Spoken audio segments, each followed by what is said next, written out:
Okay, where do I want to start? Maybe practice tool for a sec? I could... Going over Vel'Koz Q armor might be useful, since I've kind of been playing him. Uh, what else?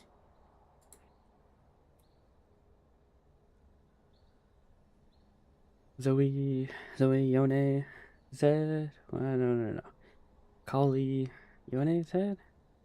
Kali really the only AP melee I'm playing right now? I played Ari last game, not a melee, but kind of the same idea. Surely I have Silas on this account, right? Yeah. Okay.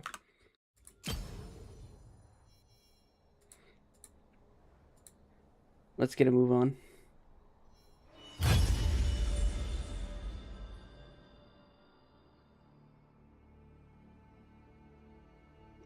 Maybe that'd be fun to bust out a Silas game today.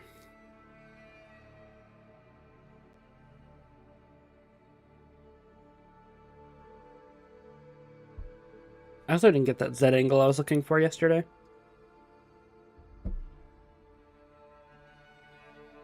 I might just be back in my melee phase.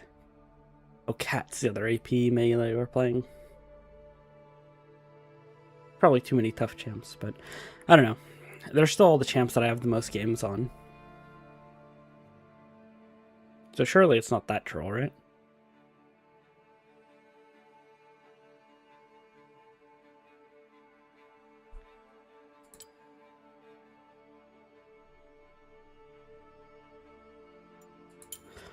No chest, no keys.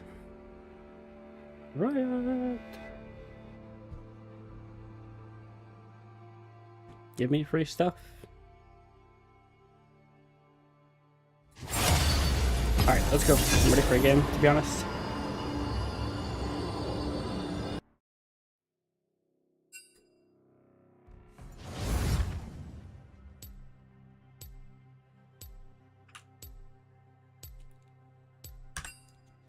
Karthus.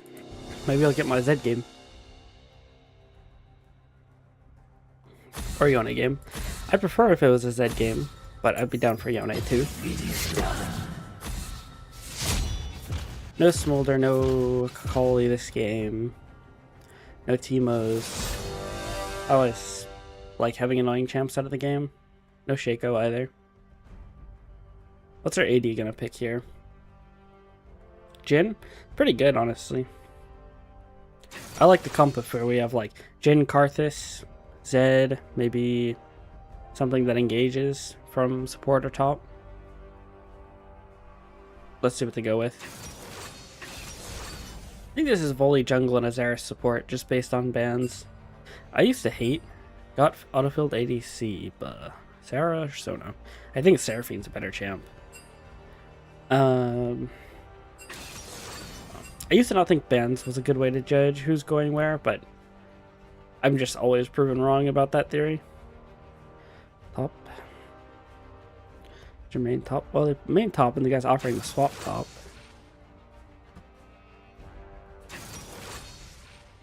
I didn't catch if they swapped.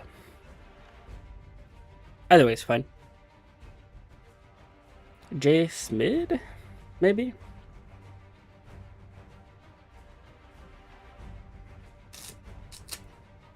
I definitely won't play Yone then, because it's not a nice Jace matchup. Karthus can more than solo AP. Okay, now they pick Twitch too. I think it's looking like a good Zed game. We're gonna run it. Where? There it is. I play against range top. Is the deadliest. I'm not for sure. I'm not certain we've seen their top laner yet. Let's see. Oh, yeah. Wait, actually, it was just range top. Well, nice fade. We're just gonna go the first strike build. I like going the gold heavy build.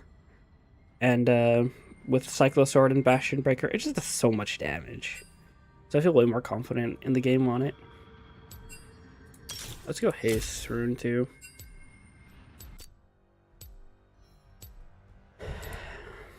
No.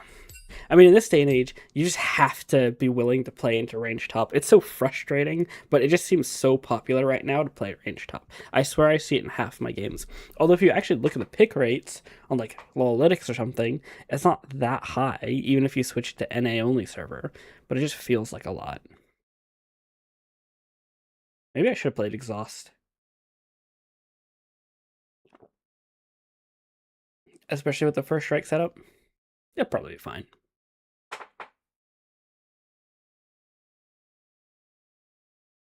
I think bot lane, I don't know. I think Xerath is probably good into both Jhin and Sona, but Twitch just isn't because he's short ranged. So I don't even know how that matchup's going to go. Neither have a good pairing. Helps losing. I probably win Jace later, but I bet I don't win at least the first few levels. I might have to like play for my first base. How many items do I need to beat Jace? Probably at least pickaxe. And level 6. We'll see. Alright.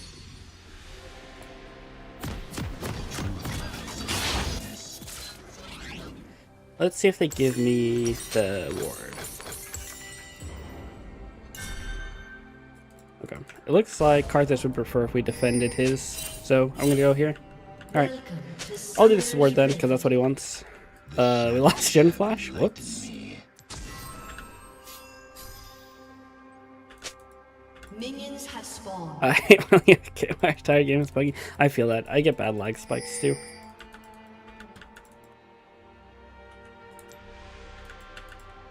I want to see him sitting under tower. Come on. He has first strike too, but he's longer range.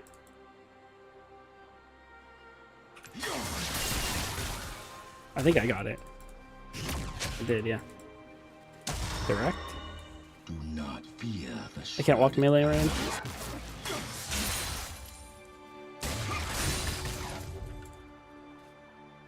That was bad Q.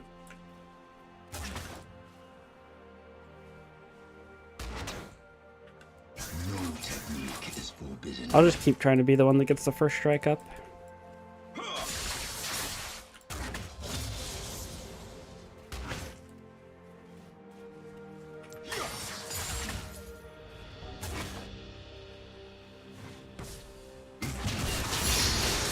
That was a lot of freaking damage.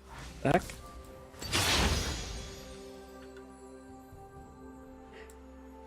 I don't know if we'll be fine in mid jungle actually. We're probably just both weaker early. Karthus didn't go exhaust either. Balance is weakness.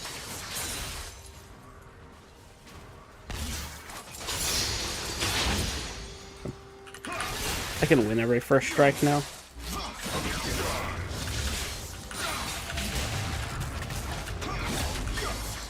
Balance is a fool's master. No sums.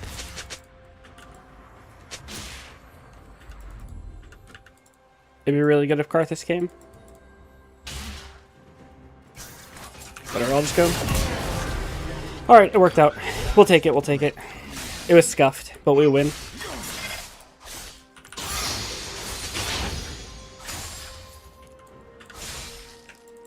We're not even supposed to win the lane early. It's a really big blunder from him. We trade Ignite for TP2.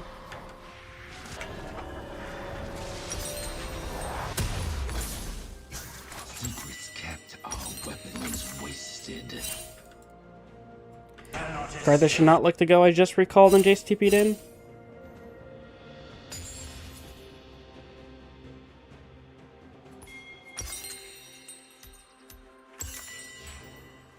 Only the worthy will survive.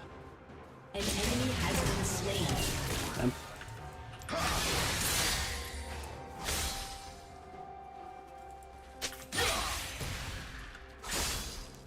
At least I'll get top crab. Tradition is the corpse of wisdom. Bully's walking top.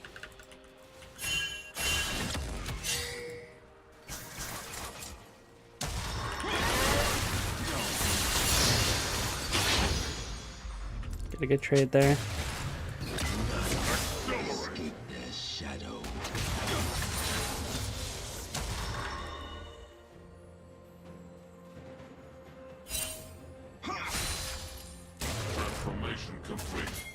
An ally has been Karthus is walking in the slain. bush. He's gonna lean this side. Without a sound. I think he sees. He doesn't see.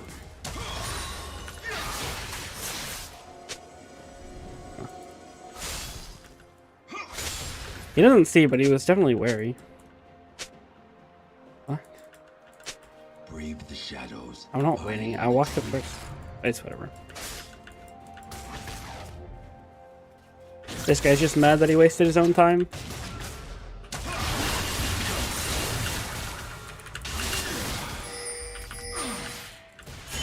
An enemy has been slain.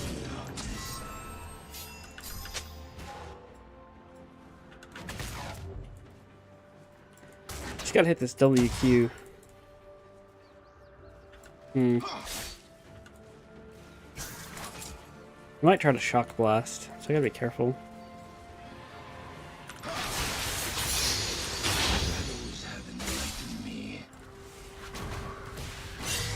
Wave sucks, unfortunate. Oh my lord, I almost died to that.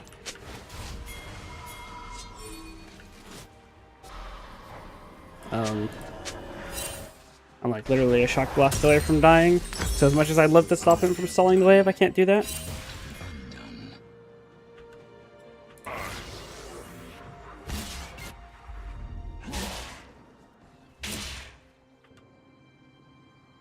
But yeah, it's like, for the Karthus there, I mean, the guy's playing on the opposite side of the lane. He obviously knows that the Karthus could be towards the top side. I'm walking up more than I was a second ago. He's just reading the game. Like, there's no forced play there. And I did W at him, and he just stepped backwards. So, there just wasn't a play.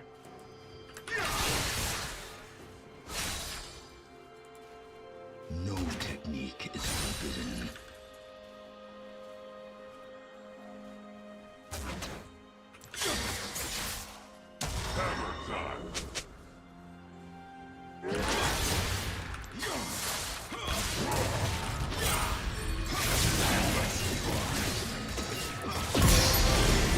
Was this dead for free?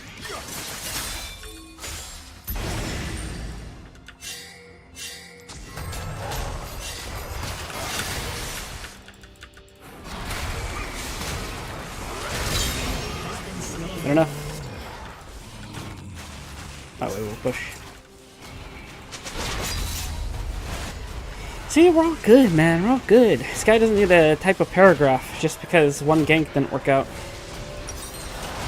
I should probably let it go too, though. I need to stop talking about it. An enemy has been slain.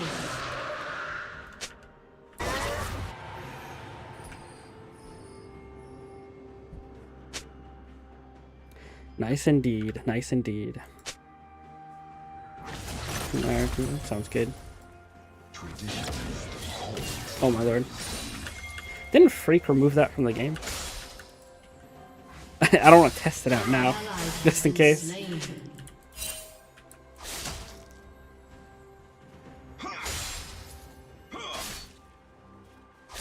Without a sound.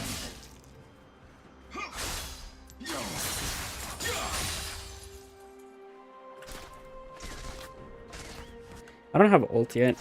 I'd like to go kill a Twitch. I think he's going to end up respecting and not dying. I don't know if it's warded here. Brave the shadows. Find the truth. I do almost have ult. He didn't respect at all. He just sat there and died. Rip. I don't know why he just sat there AFK and hit the tower. Maybe Jace like didn't ping? I guess Jace doesn't seem very good.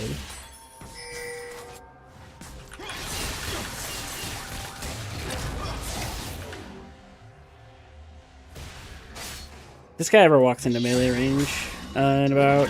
Oh, frick. He had like 2 seconds of a timer. Shut down. I just needed my W to be at like 3 seconds. Karthus is going here. I'm just gonna shove the wave quick. Ace is still here, interesting.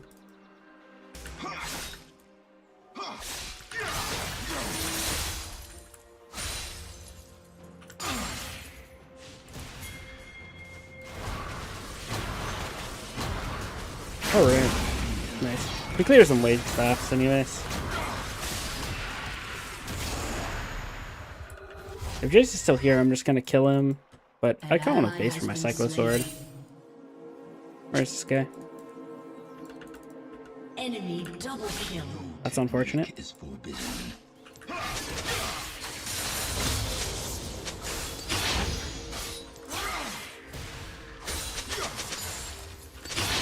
Kind of want to hit the plate, but I know he's already going to be here. So I'm just going to base, get my Cyclo Sword. That's going to give me probably another long sword as well. Because I have cash back. Yeah. This is weakness. You know, well, yeah, we need to play safe. Yeah, probably sounds about right. We're just going to go the Bastion Breaker next. I like this item, and it gives me the ability to play side way better. I end up getting my first strike there, although the trade's a little bit better for him.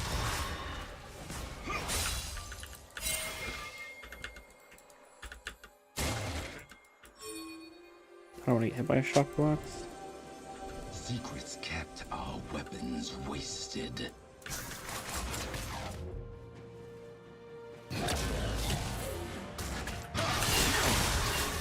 Is Volley here? I don't think it really matters.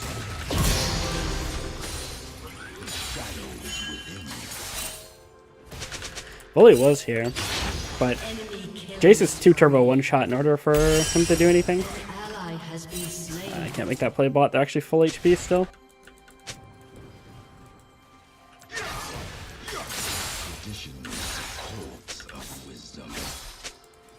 Is Volley gonna let me take a plate? I get 2 plates? Oh no, it's 1 plate.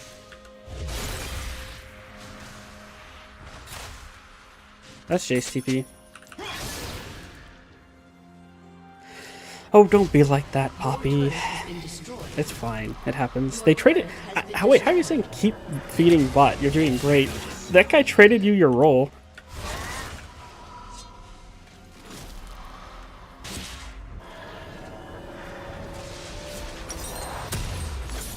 It's kind of messed up. Brave the shadows, find the An truth. enemy has been slain. 10 seconds on Drake.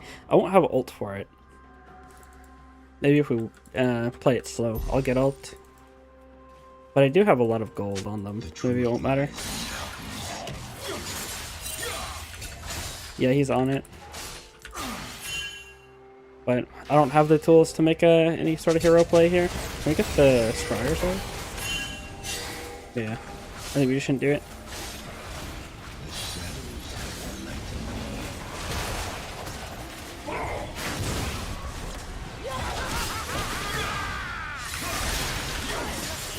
Dead. What saved him? Maybe barrier or heal? They have 2 heals. He had the shuriken above his head, so I thought he was dead.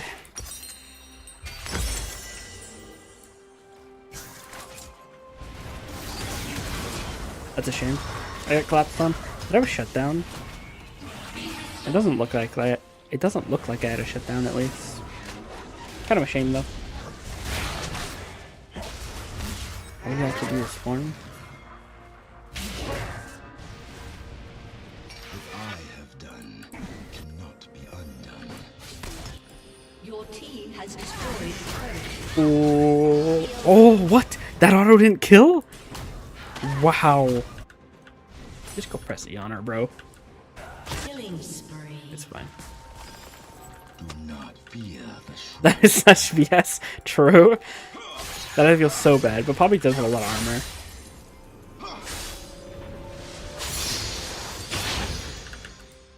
That's level 11 for ult. I think I one-tap this plate. No technique. Bully's on red. Looks like he's starting to pull it towards his blue side.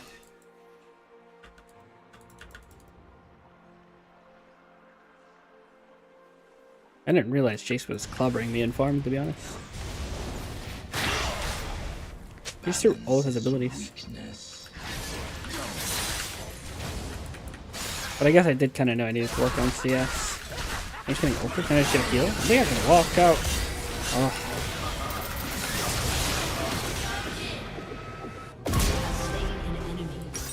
All I can do is trade, I guess.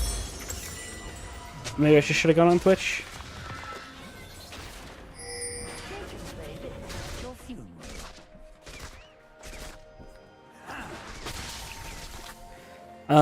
I think Jin just walked in the mid. An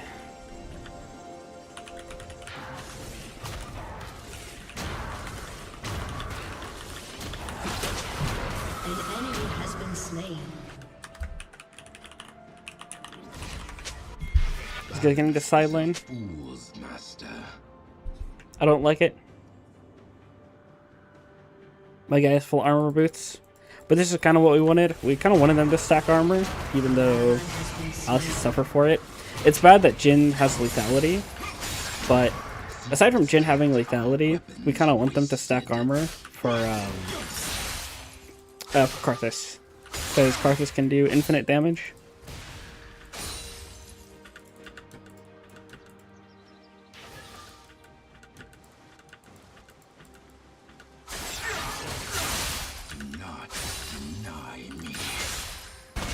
Okay, they're making a play mid.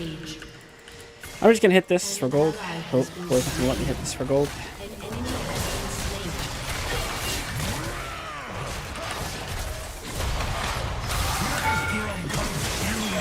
What? My bad, I guess. He just completely one-tapped me. I should have flashed faster. I thought my Qs would actually just kill him. But they didn't. Well, that was cringe. I'm not supposed to die there.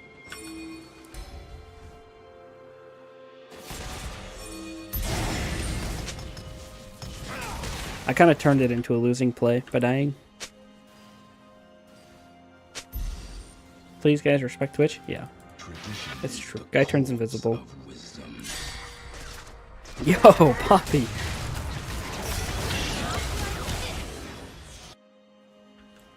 Okay, I've got a huge wave here, so I'm all down for... We're actually not doing anything topside. Drake spawning soon. What am I saying?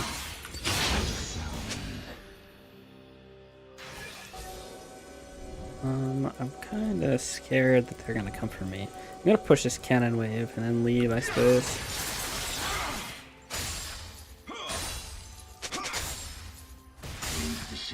I don't think I walk up to neutral wave here, or else I'll just die to some combination of Twitch and somebody else. Xerath is walking towards top, so maybe they went Herald. I'm gonna sweep this. Okay, they went for top play, so I'm gonna push bot. I bet Bully's down here again, but he has no flash. So I don't think he should be able to pull what he did last time. Especially if I just respect him more.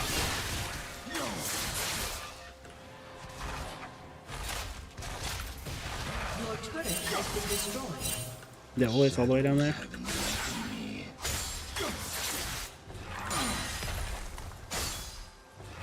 All he's really doing is stopping my push. We could probably just go walk and take an objective or something, right?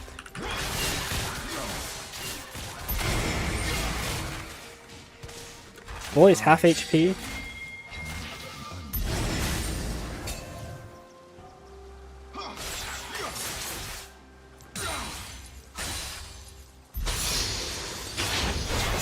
Jace is here.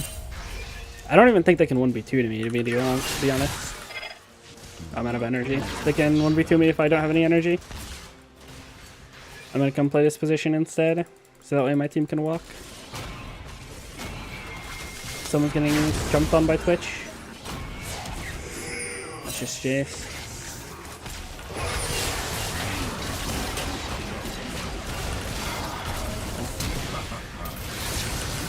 That was bad, I missed my stuff. I think we can still just do this, so... I'm ready to hop over the wall. We should do it pretty quick. They even got this area. Poppy did.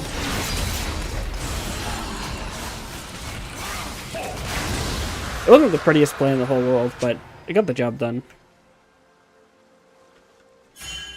It's good to prevent them from getting mountains, too. It'd be really sucky if we just have two people building lethality and then they got mountain drakes. Like, Jin's going a second lethality item. His build's pretty troll. to be honest. What I'm doing here is also kind of troll staying for this wave. An ally has been slain. But things are happening elsewhere on the map, so I feel like I have to do something.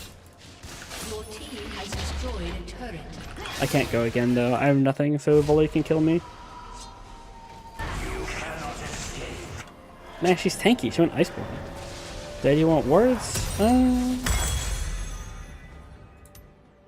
Wait, is she telling me I want to get wards, or is she asking if I want wards? Corpse of wisdom. Your turret has been destroyed. Because I don't know.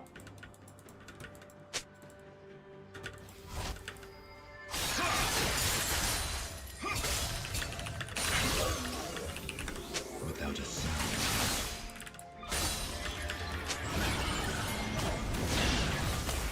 What do I build if lethality is troll? So here you just go the Hex Optics build, where you go at Hex Optics first, and then you can either go into your IE or into your Rapid Fire Cannon.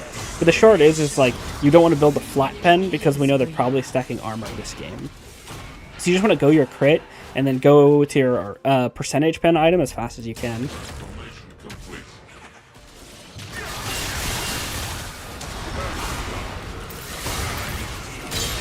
Nice. Yeah. Sorry, I didn't mean it to be like I'm flaming you. I just meant I was just being. Sorry, I was just exaggerating. I know you're auto-filled.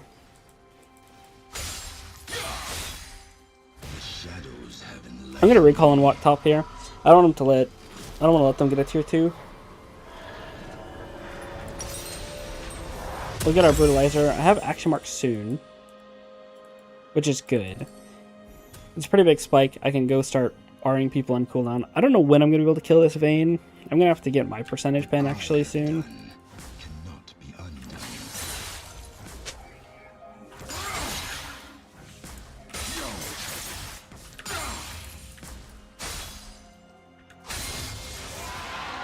Wow, they just did the Baron. Yeah, I guess we don't have vision on it. Maybe we should. It's an early Baron, but they're allowed to do it because they have like Volley Baron Vayne, so they do it fast and they can tank it forever. So it's hard to know that they can do it. Normally, you don't need the vision this early on it.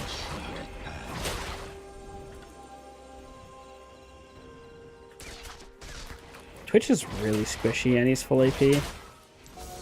I'd love to just like WWR onto him and get a shutdown. I think I can one-shot him without even my W. No technique is forbidden.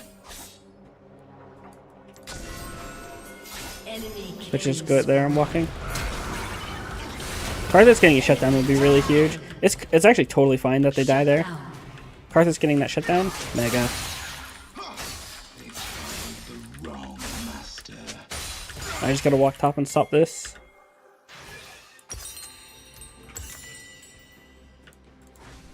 She's really scary with all that armor. I mean, I'll just take my shadow back. It's cool. Weakness. Vayne Knowles.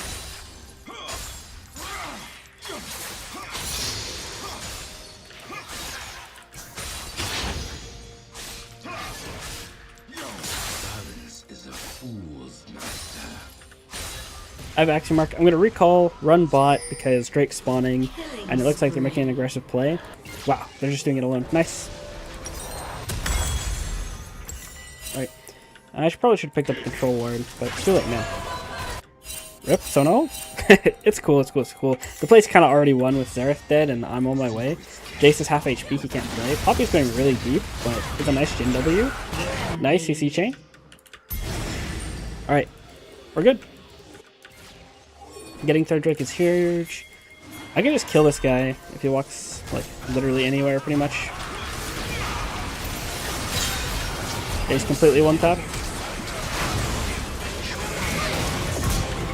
Nice. I guess I'm going to base to go to Vayne. I don't think I'm needed here anymore.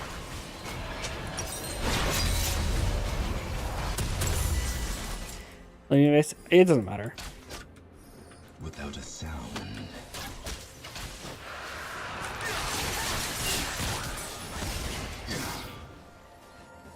I don't know, ult for a sec. Garthus is going. Where is he walking? Nice. Our Garthus is pretty good. He knows how to play his champ.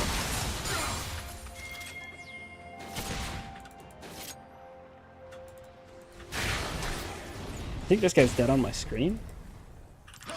Oh, not if I do. Done.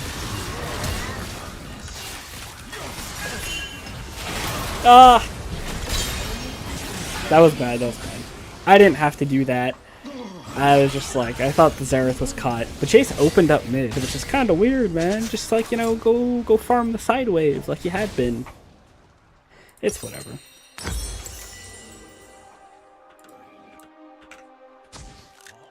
I still don't think we managed to get any shutdowns because certain members are just so far ahead that even when I int, I don't give extra.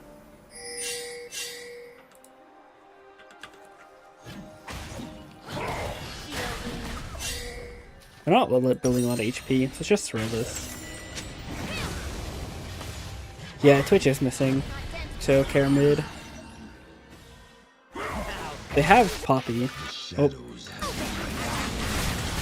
gets out. The poison. Oh yeah, he's good. He's good. Nice Karth assault. Nice, they're dead. Can we kill his CP mid? I'm walking. Nice Sona. I'm coming. I'm coming. I'm coming. Probably not coming.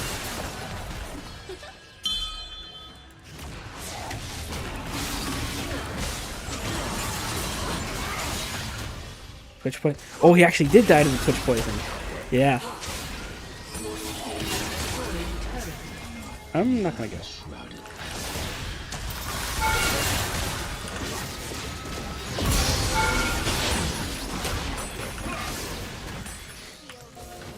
Alright. I need to leave. I was kind of hoping Karthus would, you know, go, like, take care of that real quick. Okay, his Vayne is kind of getting a lot of gold. It's not really the end of the world, though.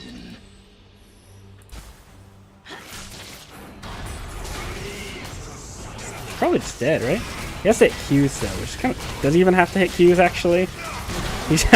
He pretty much killed her with E alone. Goddamn.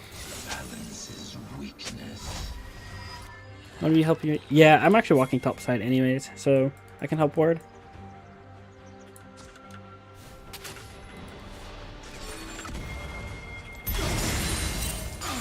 I think they're setting up because they want to rush a Baron again. Oh, hi. Damn. He can actually burst me down, and he has Zanya, so he didn't die for it. That's my bad. They exchanged the jungler, and Twitch is low.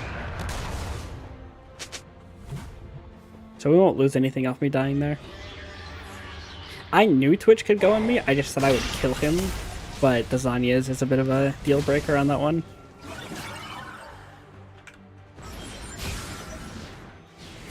I think it's cool. Yeah, that's Xerath champion. Karthus is ready. I hope we can just set up for Drake. If anyone dies here, the timing's going to be really bad. Because we just want to play Dragon. And ideally we like Karthus ult like 20 seconds before it spawns. Okay, well, that's fine too. Twitch is up. He has his Zanya's back, by the way.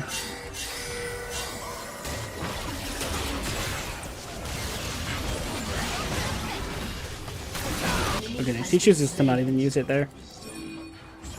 We can Baron. We do it fast enough, to be honest.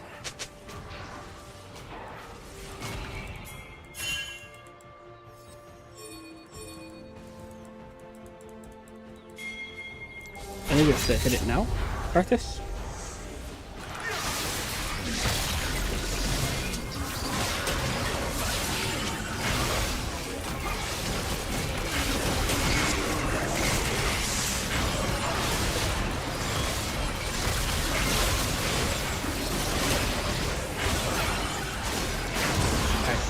Yeah, like I said, I was pretty sure we'd do it fast enough. I need Sona heals. She's basing. It's kind of bad. I was just expecting to get healed out. That's why I was tanking.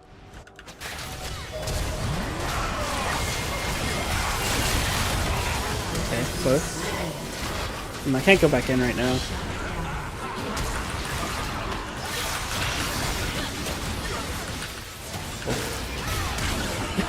I'm everywhere and nowhere. Oh my lord, and then Twitch finally came over the wall.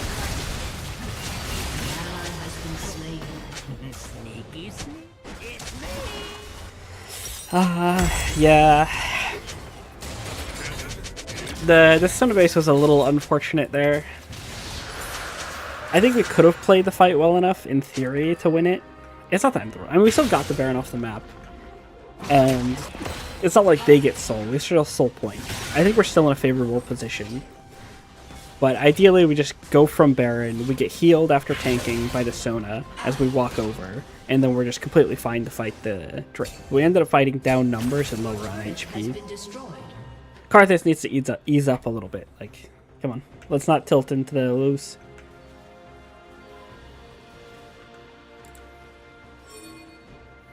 The truth lies in darkness.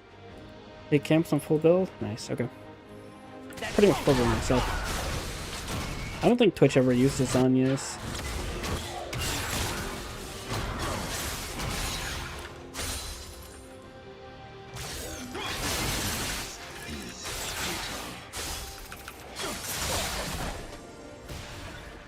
I'm going Edge of Night last.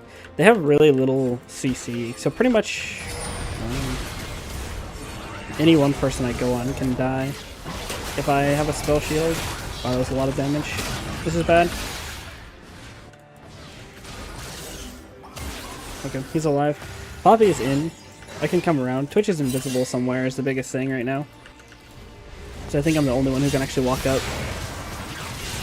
She's just dead.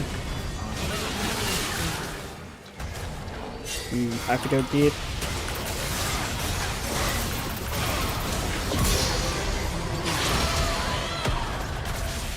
Oh, that's too far up. I should have just W'd backwards. I trolled my positioning there too. I'm kind of throwing. No, it's fine. You just press E on the wave, Karthus. I don't know why he's being like this.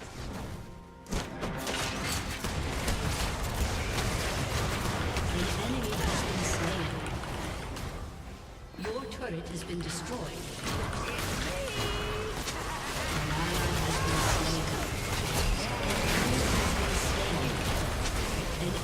Like, we can win the game. We really can. Like, it's totally fine. We're still on soul point. And it's synced with Baron timer, which is actually favorable for us. So the Drake is going to spawn slightly sooner than the Baron. So we can just run to Drake and threaten it. And they're not going to be able to go do the Baron, at least not without giving us the soul, which is totally fine. We can totally take a soul for Baron trade. We have so many favorable situations here, especially with Karthus just existing in the game, that we have nothing to worry about.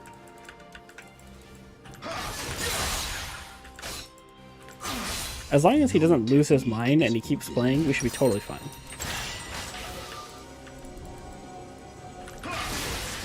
We need to make sure not to throw, but because we can't do too many more of those for sure. But it's fine. Yes, believe, Karthus.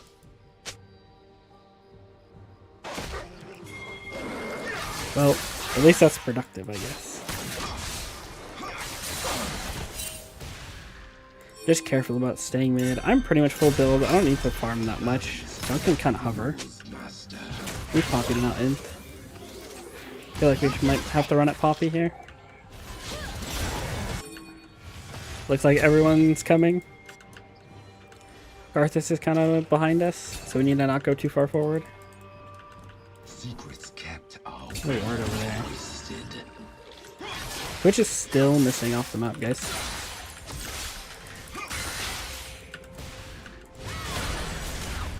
This Poppy has no fear, like, at all. This isn't like a free pick or anything, guys. Just relax. We're still missing Twitch. by the way. And we're kind of losing the vision over Drake. I don't know where Karthus is going. We should all be playing bot side. No, no, no, no, no, no, no, no, no. Just play towards the dragon side of the map.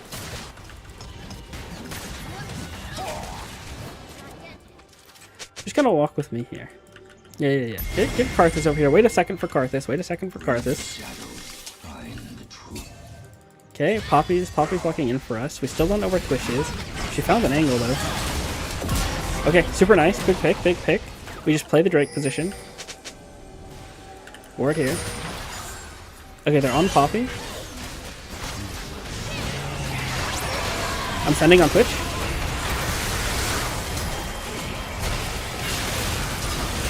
I didn't get him. Twitch is still up somewhere. But he's invis right now. I think he should die to this Karthus ult. Nice, we got both. Get soul. Big Karthus ult.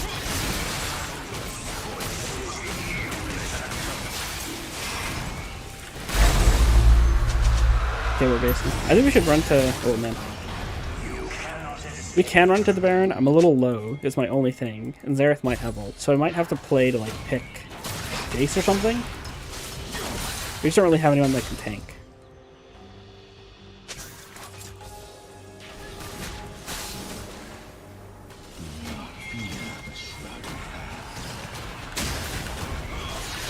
I have to tank it, so Karthus will do more damage here. Actually, we do it so fast, it kind of doesn't even matter.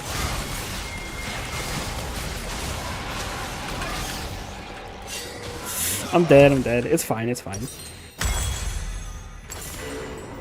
Yeah, it's fine. I kind of just have to be the one to tank it there, so Karthus will do enough damage so he won't have the debuff. But trading me for the Baron, we're cool.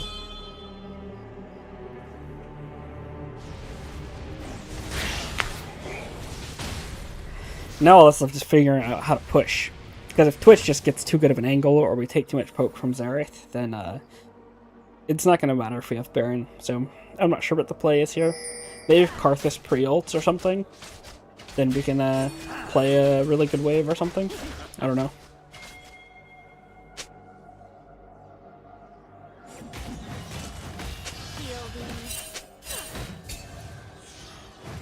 I feel that. I do the same thing a lot as well.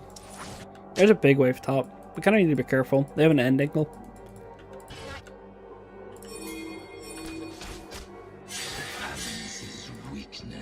I don't know if I win the 1v1 versus this Vayne.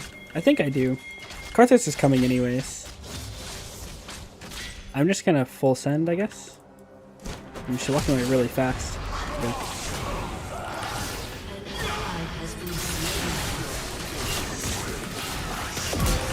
Good enough. There's still a big wave. They clapped on the Jhin ult mid. An ally has been slain. Yeah. It's kind of a dangerous angle. Unstoppable. It's still playable. I have all my cooldowns.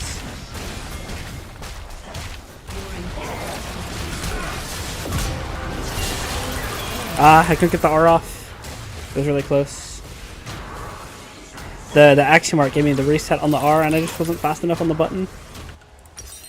But that one pick might be enough, I guess. Jace is looking to go top, I guess. Nah, he's recalling. We stopped the push, but we lose our Baron again. Are we really going to need Elder to close this game out?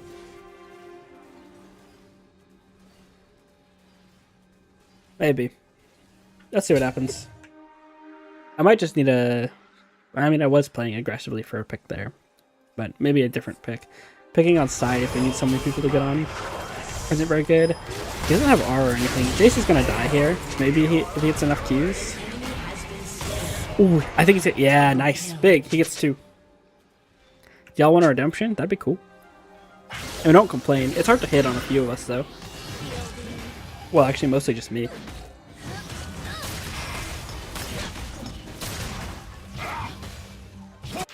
Secrets kept, our weapons wasted. I'm going to try to find a weird trap. I'm full build anyways. I can just waste time sitting for like 2 minutes in a bush, and if I get a pick, it's huge.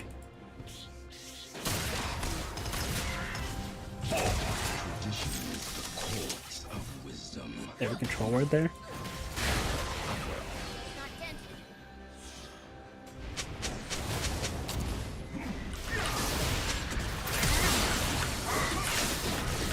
Do I get it? That looked a little broken. I don't have my R right now.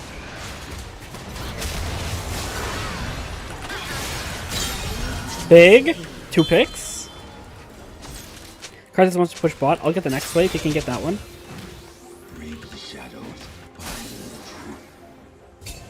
Maybe I missed it. I think there's another wave there. I think Jin needs to not push that wave on his own. If he wants to farm the supers, it's fine. Just like do it closer to base. I'm coming here. It's actually good. He ulted out. Well, he's dead. I didn't even need the R. I think we go back to Karthus. I have Bastion Breaker, so I'll do huge damage to this tower. I don't really want to push through the super minions.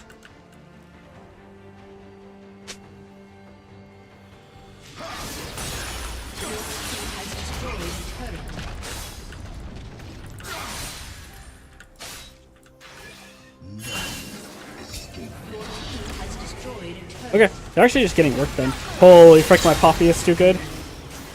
She actually played so aggro this game, but she could just never get punished for it. I guess she's just the GOAT. Yeah, we do want to play for that Elder. I think we should get both inhibs though. Your team has destroyed an inhibitor.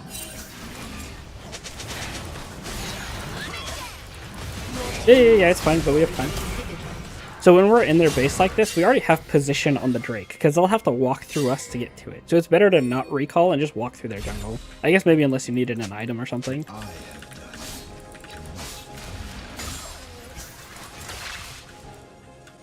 Poppy got a little bit low from the Twitch.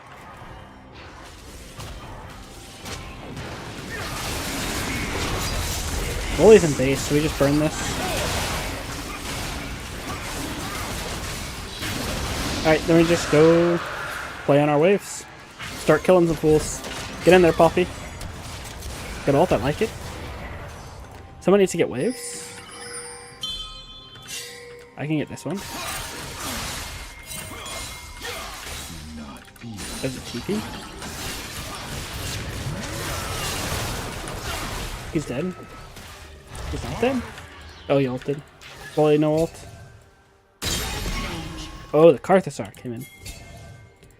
Ooh, can I kill this? That looked a little silly, but it would have been a big kill. Yeah, we can just go Baron, that's fine. I was hoping to be all hype and end the game, but we can do the reasonable play instead.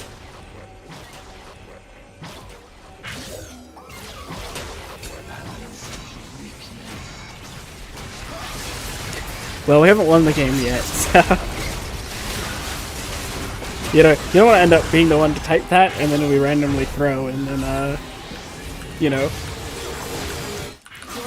And then he can throw it back at you later.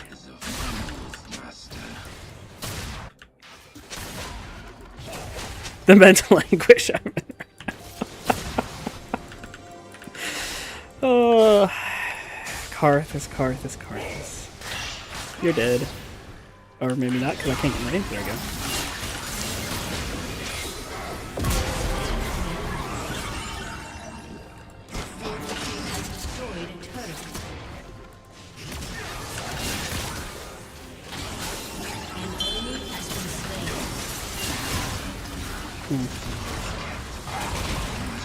Okay, we have big waves.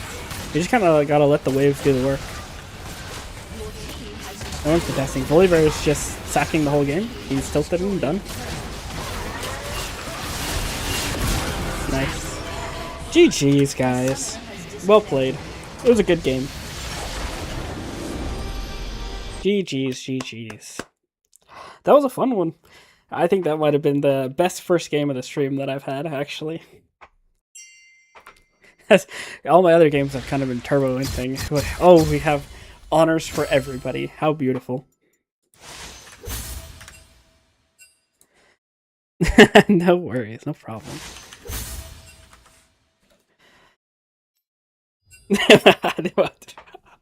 It's true. Rage top is just so rampant. It's so sad. Goose? Wait, Goose? Oh, I didn't even realize her Vayne was 1 in 11. She didn't seem that bad because she was pressuring side so much.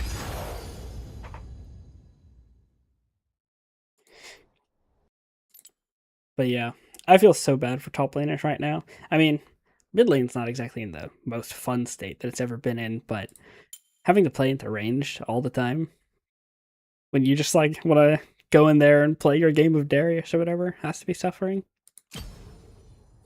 Well, anyways, on to the next. Try to keep the momentum going. My Zed games have been going pretty well this season.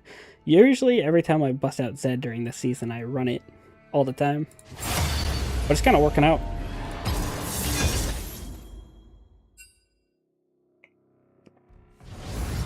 Show me a Silas angle this game. What? My 80 carry is first picking? No way.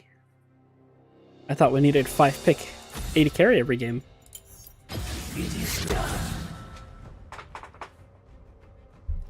Nocturne's cool. We'll go ahead and give our top laner the swap. I found that usually I don't like to swap instantly just in case the enemy top laner does pick first, but in all my games, if I don't instantly trade the top laner whenever they want to, they just like tilt and champ select. What do you do?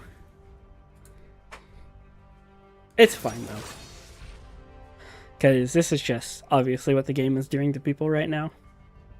A lot of people are kind of frustrated, and I sort of understand, but kind of like the Karthus was last game. If you just like kind of chill out for a second and just be like, try to figure out how to win the game instead of typing to your team all the time, I think it'll just make the experience better.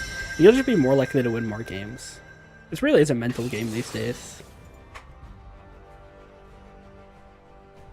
I technically could play Silas this game, but I only have one good ult.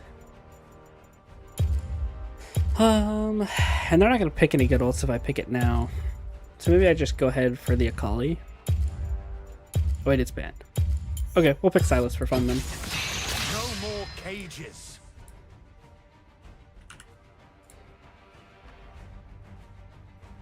Yone. Well, that's a good ult. Yeah, pick Yone Kiana into the Silas. Let's do that. I'm down for some nice ults. That's crazy. I can play the game. Let's go electrocute bone plating. I think we can win if I do this.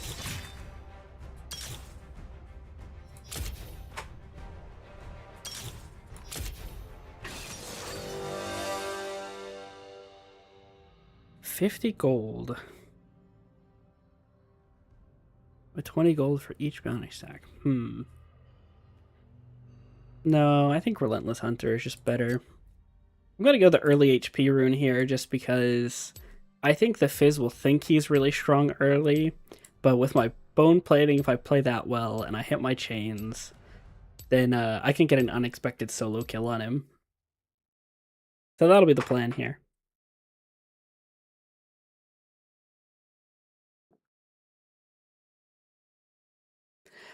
And then after this game, I'll probably take a break, and I wanted to react to the FlyQuest co-stream video. So I'll do that, and then maybe I'll play more games after.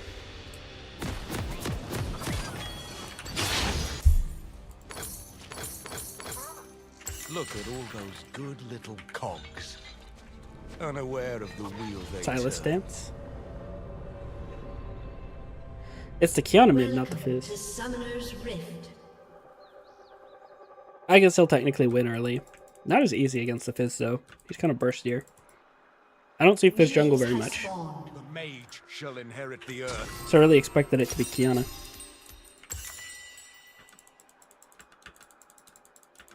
We got our Raptor War too.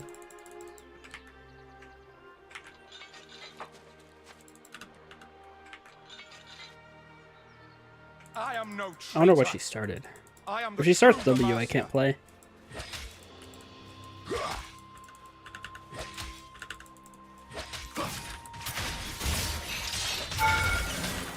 I took a tower shot. It's kind of fine. She did start W, but she W'd backwards instead of forward. If she W's for double passive proc, I'm way more screwed.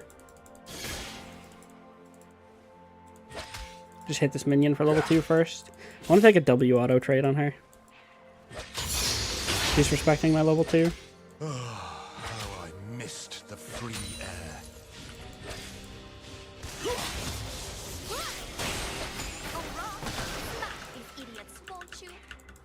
Can I auto? Nope. That was bad. I mean, she's already down her pot. I'll just pop both, and we're probably I fine. used to be locked up, but I didn't care for it.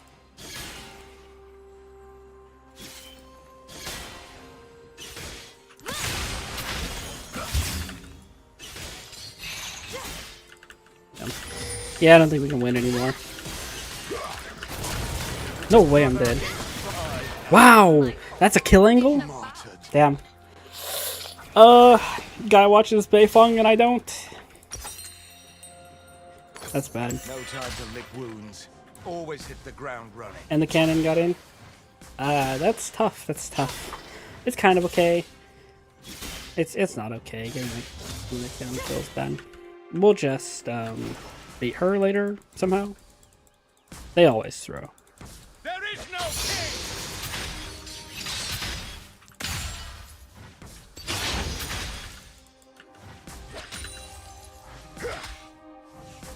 That's fine.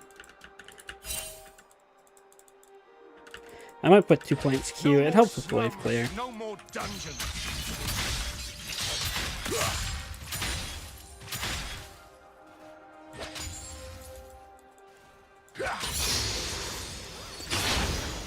I'm gonna do something a little weird and take a base here. Nocturne's too far for me to help this. Kiana's maybe dropping? She was looking at dropping to go for the play. I'm gonna take our Dark Seal here. This is gonna make the lane a little bit more playable. Just because we're not gonna be 700 gold down, we're only gonna be the 350. Plus Dark Seal on average is gonna be better than a longsword. Not in a long trade, obviously, but the stats it gives are just good.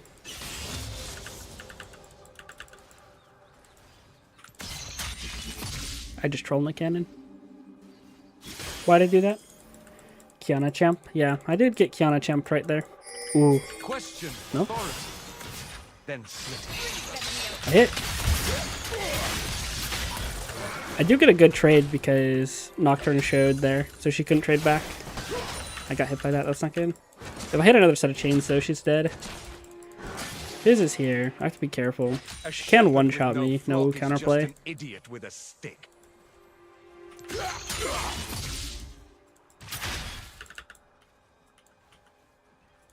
I also think one way she... If she grass cues my chains as I'm coming in, I won't be able to do the rest of my damage. I'm just letting this wave come into me. I'm not coming to this play. Yone's going to, so it's just 2 losing to go to. Alright. Yeah. I mean, I just let him die here. I actually have a good lane state right now despite losing early. So I really just can't sack it to go to a 2v3.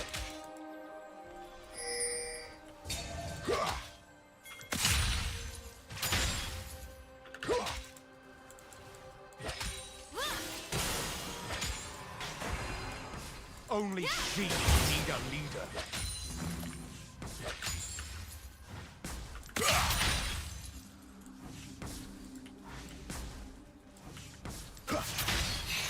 Oh my. -1. Okay, I think she just took a base. So I'm gonna shove this in.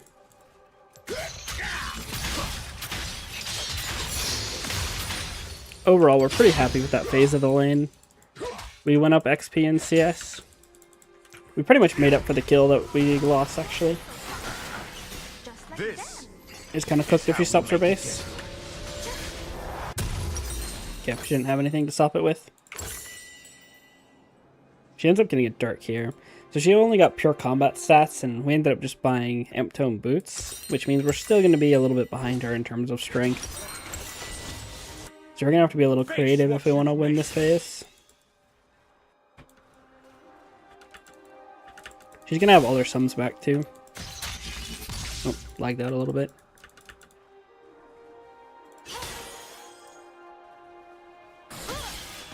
We will rip the power from their cold, dead fists. I wonder if her jungler's there. That was a weird place for her to walk. Toward the dragon. Not with her, though. It's not exactly the same. I will show them a world without lords or peasants. I'm not actually going to hold this. I can't take the HP, unfortunately.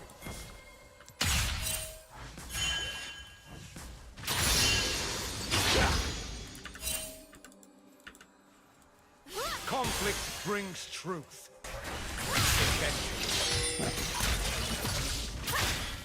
I didn't get my electrocute. Actually, it might be good that I didn't get my electrocute. I think I can win it all in right now.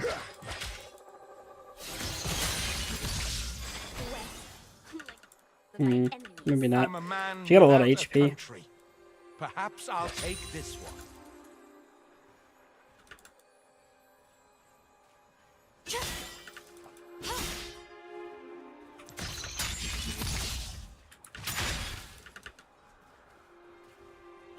Does my Nocturne hit 6 here?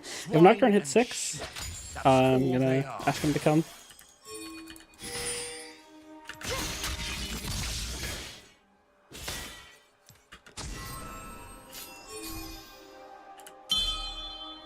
I need push. A mage seeker tried to test me once.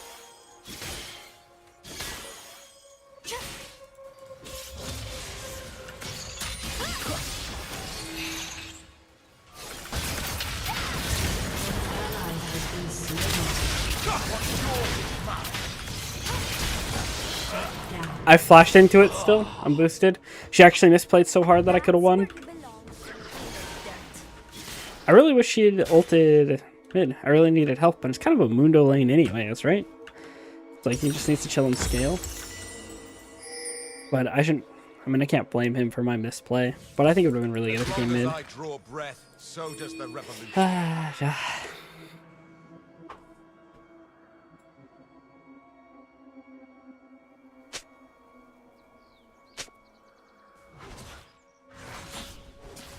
Rough early so far. Just sowing the seeds of rebellion.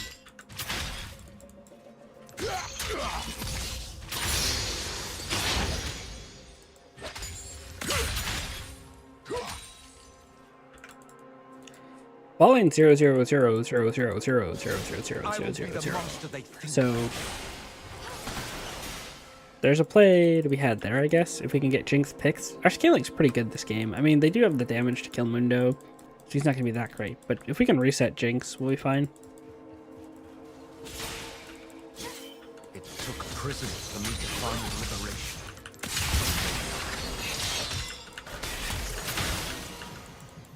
An ally has been slain. I think now I just have to trade on her again, to be honest.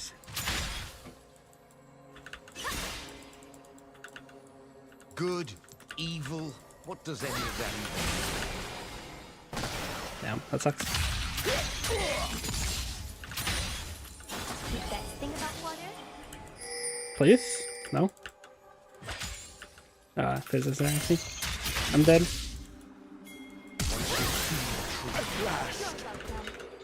No war. I walked really far forward because I thought we were going to make a play, but Fizz was there and he didn't ping it.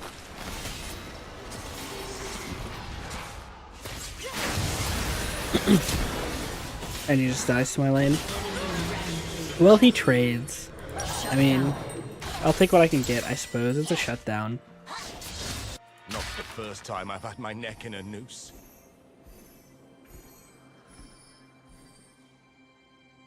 I think second item, I'm going to go just some... whatever the most damage I can buy is. Like a Shadow Flame or something. Call it redistribution of magic.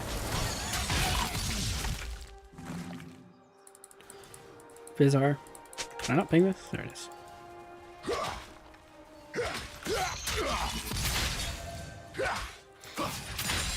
I know Kiana ulted Nocturne, so I'm going to play here to ult and trade with the Fizz ult.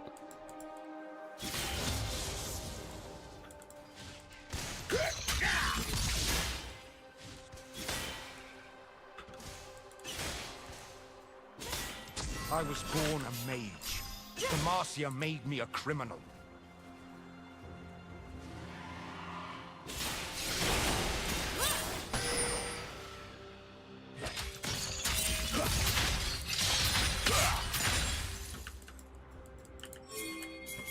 Their shackles are now my weapon. Embrace the game!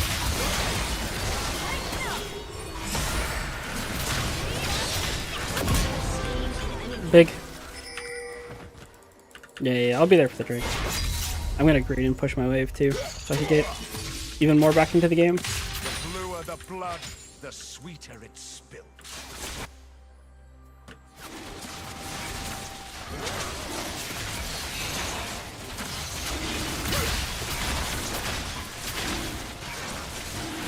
I'm gonna do something you normally wouldn't do here on Silas, and I'm going to go my armor boots here. It's gonna let me trade on Kiana, but also they're 4 AD except for the Fizz. So that means I'm gonna get a lot of value out of my tier 3s here. So I think it's gonna give me more survivability than the haste normally would. But I mean, most people are going Gluttonous Greaves right now anyways, which I think are just obviously less survivability in this game.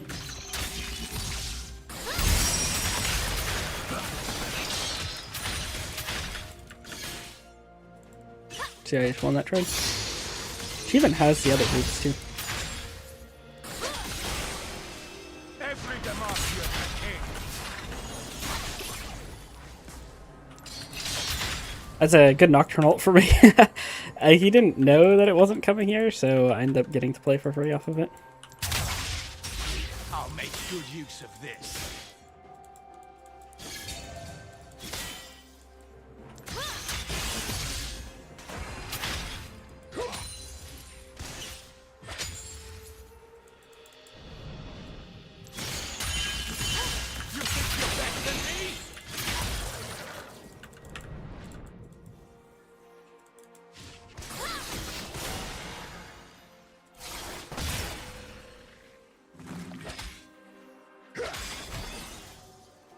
An ally has been slain. Enemy double kill. They only said I was cold. Your turret has been destroyed.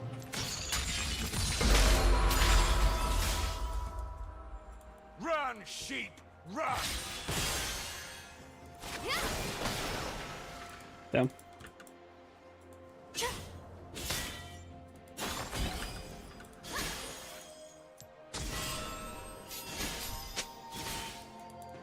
Time to crack the upper crust.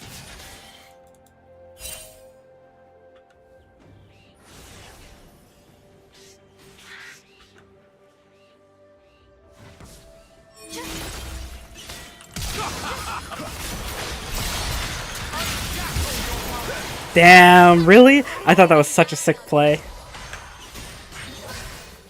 But she had Senna ult too. Damn. I really thought I was making a montage right there. Shut down. Nice shutdown. Enemy Man. killing spree. You know, technically I can swap into Storm Surge here. But she already has, actually she already has a 10, so it's not good. I don't want to get one shot by her either, but this should be enough health to do it. I died many deaths With the armor. myself. This is nothing.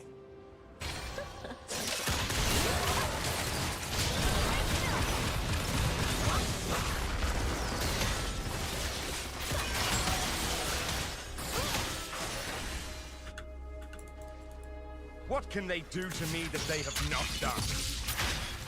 Enemy rampage. Gun almost bought. Man, this game's really not going too hot. From the rubble, true order will be born. I think unironically this is my best way out.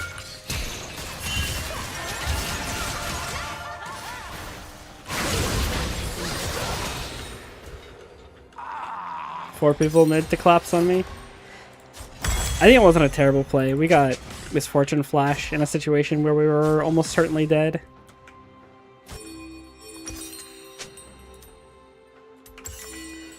Nocturne really hasn't given up. I mean, really, Mundo and I are just the big enters. I can understand why he wouldn't want to necessarily play around me, but I feel like I've actually been creating good opportunities. Your turret has been destroyed. An enemy has been slain. I had worse An beatings. enemy has been slain. Other people coming down. I'm just gonna run straight there.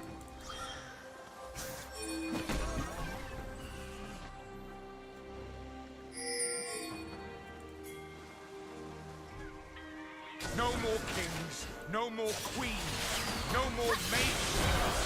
It all ends now. An enemy is unstoppable. Yeah. I mean, definitely once Mundo gets, or once Yone gets his Bork, it's super hard to play. Whatever they bring, I'll match.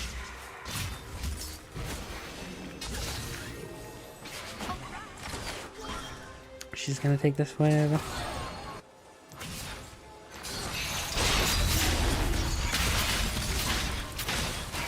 Getting a Drake here would be big. One link at a time. Magic cannot be caged.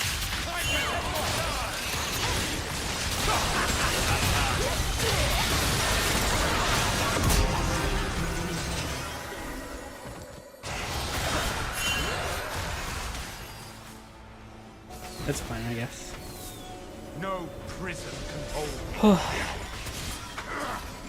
Attack, retreat, consolidate. Alright, Jinx is finally gonna take mid.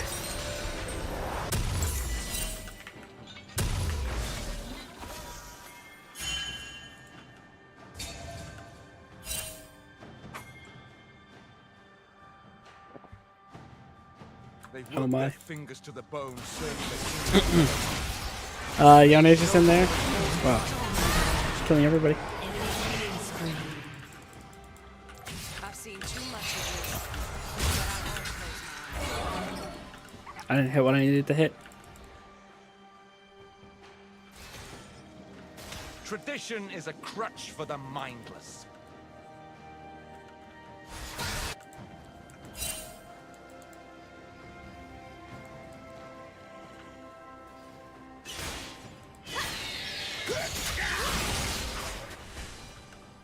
The mage shall inherit the earth.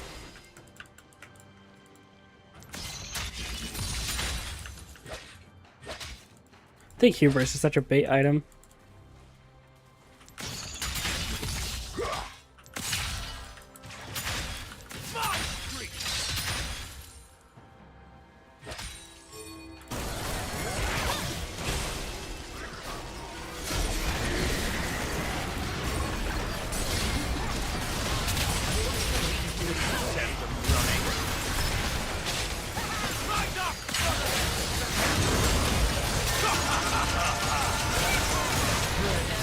Did a lot of damage. I just full channeled because I figured the damage I was getting was actually worth. I thought I would do Z DPS, to be honest, on the Misfortune ult, but it actually did okay. Yeah, I did 1500 damage there.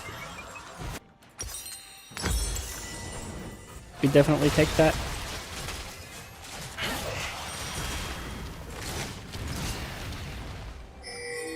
This is definitely going to be one of the lowest haste builds I've ever gone on Silas. But I really need to one-shot some people. That's the only way we're going to be able to play. Cannot chain me.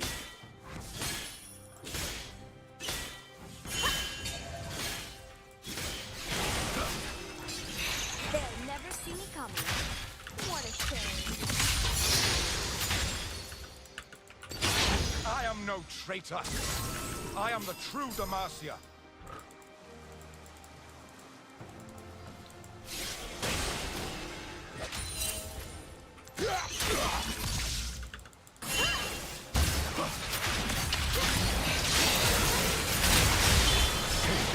3 bot.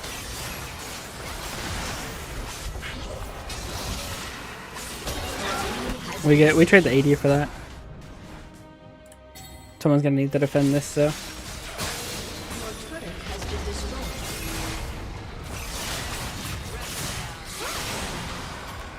Maybe we can make a montage with my Yone ult or something.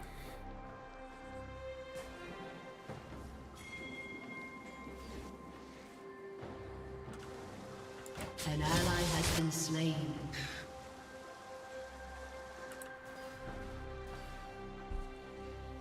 No time to lick wounds.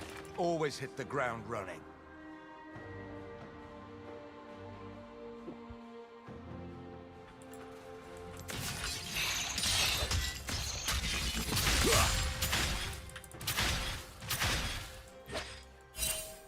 A man who seeks control is a man who needs to die.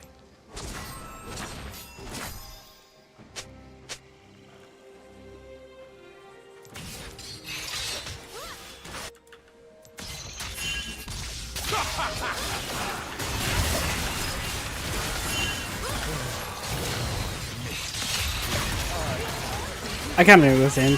That's just bad. I'm just kind of space. We had such a good game 1. Now we're having such a stinker game 2.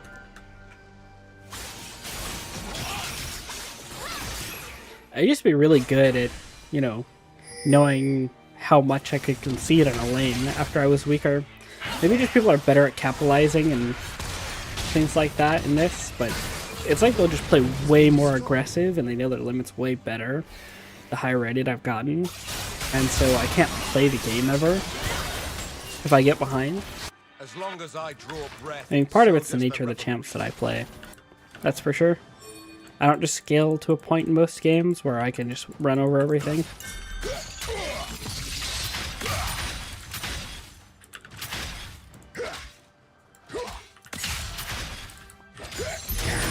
Join me or die. No names here. I'm just gonna walk through my team because I can't play anyways. Enemy killing spree.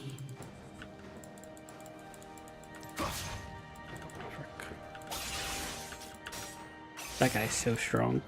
I used to be locked up. He even has heal cut. Careful.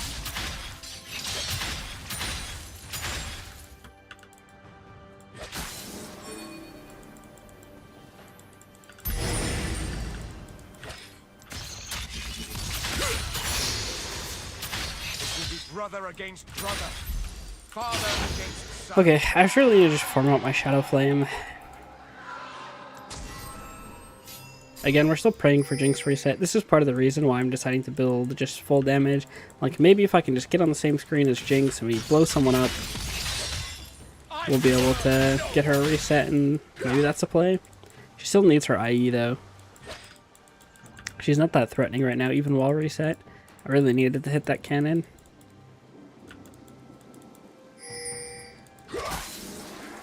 That would have been my large rod. No more slums, no more dungeons.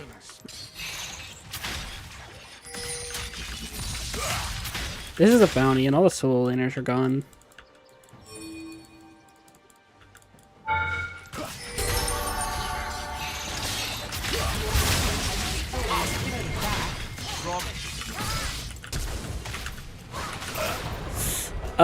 I think you should be able to... Oh no! He has Zanya's.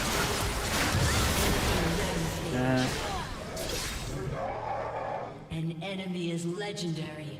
It was almost kind of a turbo play. If the Kiana wasn't following him, then it's probably just a kill.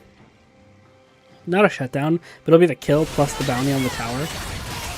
Window's almost level 16, but it's just butter, unfortunately. The death dance was a little weird from Yone, but otherwise he's building exactly what he should. And they're just going to end the game at 25. Your inhibitor has been destroyed. Not the first time I've had my neck in a noose. Your turret has been destroyed. Your turret has been destroyed.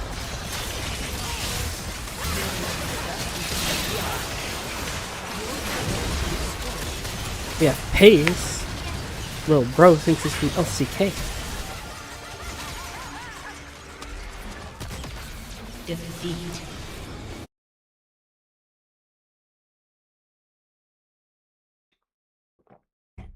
Okay, well, I'm gonna run to the bathroom and then do the react I was talking about it a second ago. I might get some water too.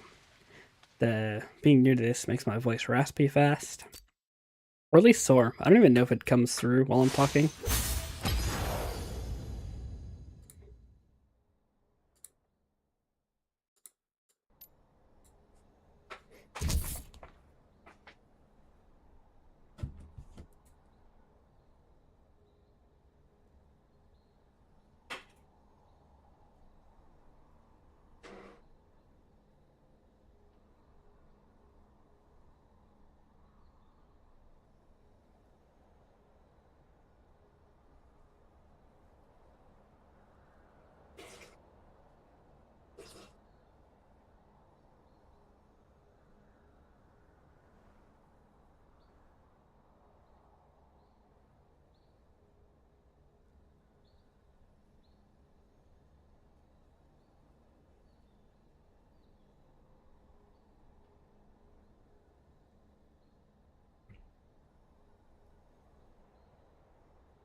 Okay.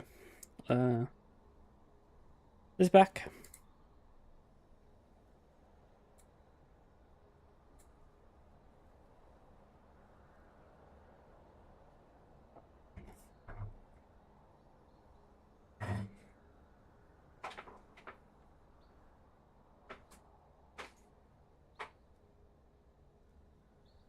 Alrighty, so I kind of heard about this video that FlyQuest dropped about co-streamers specifically. I definitely saw it in my recommended, and then I didn't end up watching it. Now I'm hearing that during the FlyQuest series, it turned out everyone's hate watching FlyQuest pretty much because of this video. So I got kind of curious to see what's going on. For those of you that don't know, I do follow the LCS very closely, and I have for probably the last maybe 7 years ish. So I was very curious to know why everyone was suddenly hate watching FlyQuest, because I thought people liked the players and such on FlyQuest. So we're going to take a look at this. I'd heard that a big part of it was that the video was considered a hit job or something on Cadril and Dom. Maybe he even talks about it in this short, actually, that I pulled up. Let's just look at it real quick. 50 units on Shopify because Dom said they were going to win. I'm just hate watching FlyQuest because they dropped a hate video on me and Cadril for no reason. Oh, okay, yeah. So the whole thing is that I guess they dropped a hate video on Dom and Cadril. So we're going to watch this supposed hate video on Dom and Cadril and see. It was easy What's to up? wonder if 2021 was going to be the peak of League of Legends World's viewership. That year, League World set a new record with over 4 million peak viewers 21 was EDG versus someone, I guess.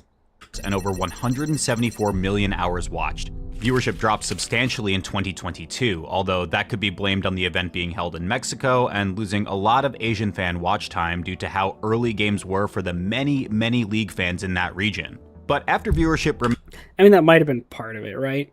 But I think, League has declined in some ways, particularly esports viewership. What I was hearing at the time, all the way back then for player-based statistics, was that pretty much everywhere except North America was growing in terms of player base.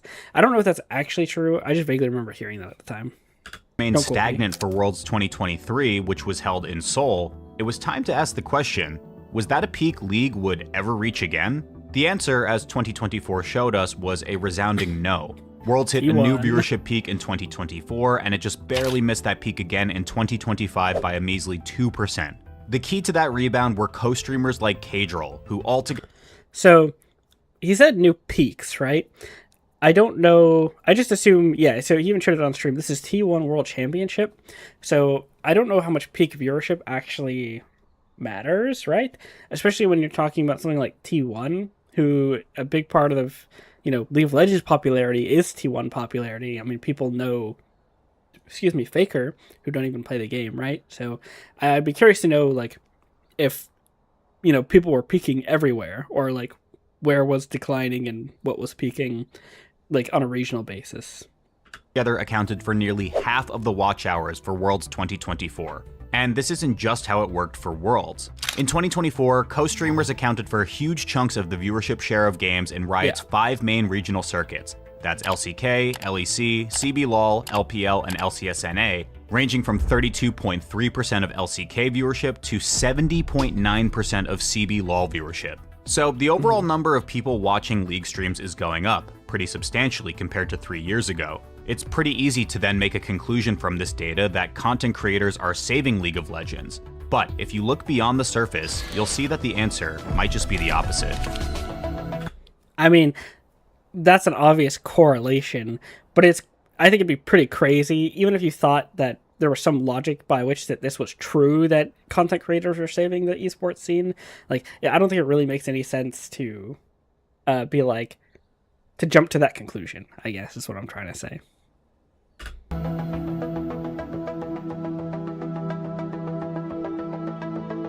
Tarek, nice. Riot began integrating That guy does eat up a lot of the Valorant viewership from what I saw. co-streaming into its esports broadcast. Apparently not even as much as Shroud and, what was her name? Kaide? Oh yeah, it says it right there. With Valorant in 2021 and expanded it to League in 2023. This was a time where tons of cash was flowing into esports from various sources like venture capital and cryptocurrency companies. In an attempt to keep showing revenue growth and keep venture capital interested, many teams started paying and overpaying for content creators to try to keep that line going up. A ton of investments from venture capital and other significant outside sources of esports funding were predicated on not just big numbers at events like League Worlds, but constantly increasing numbers. Riot was willing to give up some control over the content of the broadcast to the co-streamers in order to reach their audiences. My biggest thing that I thought was weird about co-streaming was that it's not directly monetized, like, at all. As far as I know, co-streamers don't even have really very strict rules about what they can and can't do while on their co-streams. Like, I see people just not playing ads, or the ads will be muted, or they're doing React content in between games, so then, once again, you don't see any of the advertisements. And so at some point, I imagine that investors are going to realize that the advertisements that they're paying for from esports aren't converting to anything. So at what point do you realize that, like, you need to be monetizing them more directly? Either like taking a share of the revenue, I don't even know if Riot can do that, or saying, hey, you have to play X ads and making more direct ad deals with them. Kind of like how the individual esports teams do. They'd be like, oh, well, you have to, show this banner or merch or G Fuel product, like, on screen or something like this. So I thought it was weird that they could just, like, co-stream whatever and do whatever they wanted. Portions of which either had little desire to watch the mainstream or wouldn't have even known about it at all. That was a fine approach in the short term, but as we've seen, venture capital money can dry up fast, and then the teams were left holding onto an empty bag. This is a big reason why teams like 100 Thieves and FaZe have struggled in recent years. It's also a big reason why the main product of League of Legends esports, the official broadcasts of the games, has declined in quality in recent years. If you're a viewer, you might not necessarily... It depends. It's definitely had its down periods. I think the quality of the broadcasts are actually pretty good for LCS for like the last 2 or 3 years. Or at the very least, it's gone up. There was like this weird period of the broadcast, especially when it first started during COVID. I say from 2020 to pretty much to 24, it was just straight up bad. There was like a lot of just really sucky things to have to watch in the broadcast. Not only pauses, but like the content was just weird. And no players with personality were really shining or like coming out at the time. We were just like shifting around a lot of old players, really, that were then just like losing at the game. At least that's how I felt in the West. Different in the care East. About the economic health of orgs, and really you shouldn't. That's not your problem. There is a more important question to be asked though, one that's relevant for the C-suite and fans alike. Co-streamers and content creators are bumping up the numbers, but are they actually adding value? Are they creating more fans of League of Legends or Valorant or whatever game they're streaming, or are they just creating more fans of their own streams? Well, I think it's both. I do think there's to a degree that co-streamers do pull from the broadcast. I think that's true. I mean, I think it's just obviously true. I mean, I think Valorant and League both have co-streamers as like the primary audience. Like they're just eating up a huge portion of the main broadcast. But that being said, like I said, if Riot had chosen to monetize co-streaming more effectively, then I think it'd be fine. Or at least it wouldn't be such a huge issue. It might not even be an issue. And I do think co-streamers do add a lot to the experience, right? I think a big one, my favorite example, is I don't watch LPL if I Will Dominate's not putting videos out on it. Because I can't get invested if I'm not following it consistently. But I also can't wake up at 2 a.m. every day to follow it. So I'm not coming to the LPL broadcast for finals or playoffs or anything, or coming in exciting to them for tournaments if Dom's not co-streaming it. So yeah, I'm not Lila because he's not there, right? The crux of the problem is this. Riot's broadcasts are, necessarily, much more buttoned up and professional than somebody's personal stream. For a long time, these more professional broadcasts were the only options fans had to watch events. Well, this is exactly what I'm talking about, right? So they keep it very, very professional on broadcast. So there should at least be guidelines that you have to follow for co-streaming. Like having a certain level of casualness should be fine if you're on like a more individual creator side. But it seems like they just have tons of freedom, especially to just dunk on the broadcast. I don't think you should ban criticizing the broadcast from co-streaming, but there should be a limit, or some sort of warning system, like, man, you guys flame the casters all the time or something while you're talking, and, it makes people perceive the broadcast as lower quality, and that's hurting our viewership, so, you should have to be in some sort of guideline that makes it so you can't do this as much and push certain narratives that are anti-broadcast. I think that's probably the number one biggest thing with co-streamers, because I don't think they should have to pretend the broadcast is good or anything like that, but even when the broadcast is actually bad, it makes it worse if you have every co-streamer being like, yeah, this sucks.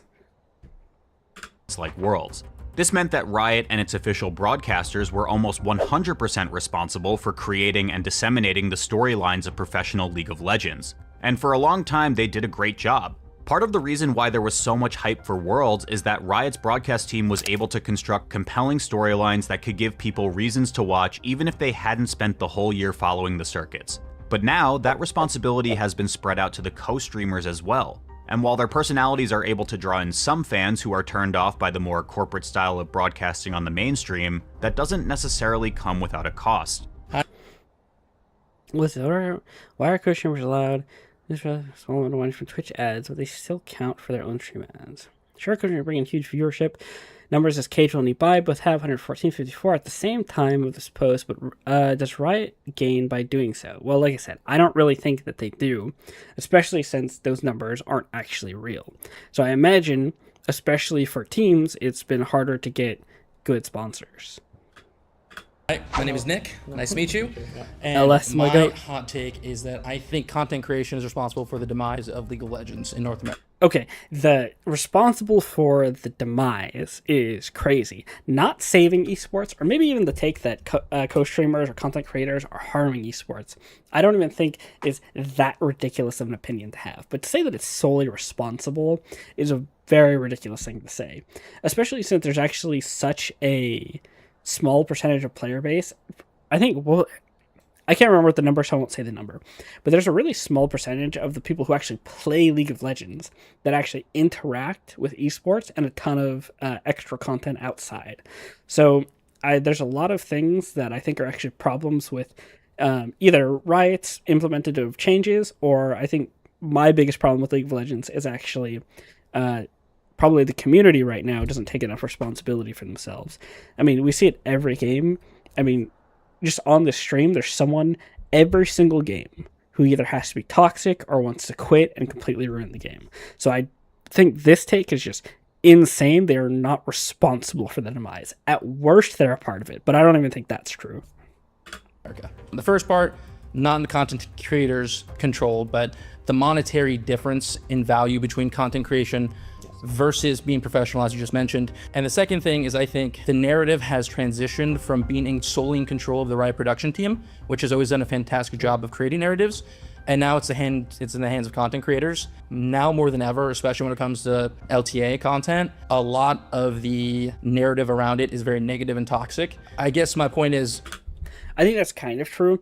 I mean, definitely around LTA stuff, but you have to realize that a portion of that is because of the change to LTA from LCS and from the CB LoL. Like, that's like the biggest part of it, is people were really against that. And I don't even think that had anything to do with pro player, or like not pro player narratives, with like the co-streamer narratives or anything like that. I mean, maybe they didn't help, right? But this is the thing that a lot of people really didn't like. So I don't like that example specifically.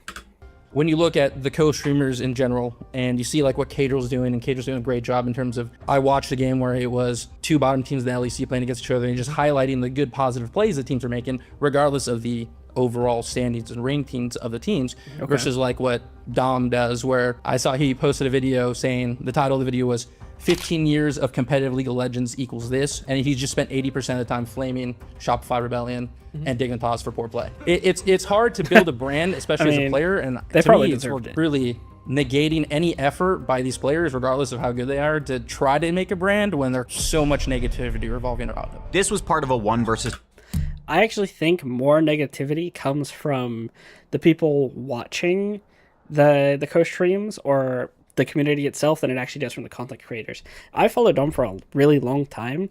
He'll go on and he'll say stuff like, yeah, you know, top teams on the West or North America right now could beat, you know, maybe even middle tier LCK teams or something like that. And then everyone in the chat will be like, no. Like, this is completely delusional. You know, maybe they could beat, you know, Bro or whatever, but they're never ever beating like a 6th place team in LCK. I don't even know who's 6th place in LCK right now. But I actually think Dom and even LS tend to be more positive about North American League than their communities are. 20 event we held with LS, a strategic consultant and league content creator with FlyQuest, discussing the problems with North American League of Legends. Was Nick's hot take really that hot though? The problem isn't just the tone of... It was extremely hot. Like, being responsible for the demise was crazy. And then his reasoning, too, was just weird. I don't know where we got off thinking that Riot's always done a great job of spinning narratives. Because, obviously, if they've always done a great job creating player narratives, you know, that were interesting to fans, then the co-streamers wouldn't be eating as much as their broadcast. You know, obviously the co-streamers are at least being more entertaining in terms of creating narratives than Riot Games is. Of the broadcast, or the fact that there's a competing narrative. It's good that there are competing broadcasts with the mainstream. In theory, that should be an incentive for Riot to produce high-quality broadcasts to ensure that people want to tune in. Instead, what has happened is the fact that Riot can rely on big viewership. Well, they're not competing with the broadcast, like, quality. I mean, they're showing the Riot Games broadcast, right? So any improvements or to, like, professionalism or quality on the Riot Games broadcast is just also going to be shown on the co-streamer stream. Numbers from co-streams, that's incentivized them to become stagnant with regards to the quality of the main broadcast. The problem also isn't the fact that tons of money, millions of dollars in some cases, were poured into these creator deals. Players are not the only people who make an esports community tick. You have to be able to reach people, and investing in creators who can take the game's storylines and make something that brings them into the fold is hugely important to building a bigger future for the game. I don't think you should be investing in creators. I mean, I just think that people are going to create content if they want to create content, and it's not like Tarek, if he didn't join Sentinels as a content creator, was going to stop making co-streamer videos or anything like that, right? I mean, like, you bought Tarek's fandom for Sentinels, I guess, kind of. But, I mean, I think you probably didn't get your money's worth. But that wasn't necessarily what was happening with creator deals in esports, especially in the early 2020s. My name's Kelsey Rumage. I am the Senior Marketing Manager here at FlyQuest, and before this, I was a... Well, you're doing a terrible job, just let me say that, because if you were doing a good job, then I wouldn't be hearing that everyone's now hate watching your team, who, by the way, what's actually so weird is everyone's hate watching FlyQuest now, even though I'm sure the players and the coaches had nothing to do with this video. So your players and coach are now catching hate for something they had nothing to do with because of this video. So I don't know how you let your org release this video, actually, if you're the marketing manager. That's crazy, honestly. A talent agent in the esports scene for about 5 years. When esports was kind of in its peak, there was a time where it was very popular to have content creators signed to the esports org to not only bring in followers, but increase engagement, interaction with new fans, especially from that content creators community, trying to integrate them over to the org's fans. And a lot of orgs really didn't utilize content creators to what they had their potential to be. It was more, you know, we're signing them for their name, we're signing them because they have 1 million followers, not knowing where those followers came from, what those followers really gravitate towards. And so just because you sign the biggest content creator in the world doesn't mean that you're gonna get the return that you intend for, especially for the amount of money. Well, especially when you think about something like this, right? A lot of esports fans, this is pretty common knowledge, they're not exactly jumping the gun to spend money on merch of pretty much any kind. But especially when you're talking about internet content, all of this stuff is free. No one paid in to get here. These aren't people who are using, some sort of like expendable income to come interact with this point of entertainment in the first place. They're not willing to spend. A lot of them are interacting with League of Legends esports or League of Legends content because it's free. They're players of a free game, watching a free broadcast. And I think especially when you have certain types of marketing, like the secret lab chairs seems really silly to me. I wonder what the returns they get on that are because, who's going out and buying a $200 gaming chair? Especially when it's like, come on guys, everybody knows at this point that you just get like a $60 office chair or something like that. It's just going to be more comfortable than the gaming chair. Gaming chairs freaking suck. That orgs were paying. That was a bit of a tangent. No one cares if I think gaming chairs suck, but I'm just saying it's like you're not going to get that many returns in the first place off advertisements when you're advertising largely expensive products to people who are here to not spend any money. For these creators, it just turned into something where, you'd get an offer for $500,000 for a 3-year deal, for example. And the guidelines of what the deal is going to be was very loose. It was like, stream for us, throw branding on your stream, and then obviously your fans are gonna come over and be Team XYZ's fans because you have that branding up. When in reality, most of those fans didn't translate over, and then when the content creator left the org, so did all the fans. So what, you just wasted $500,000 on something that you could have utilized better? That certainly does not have to be the case with content.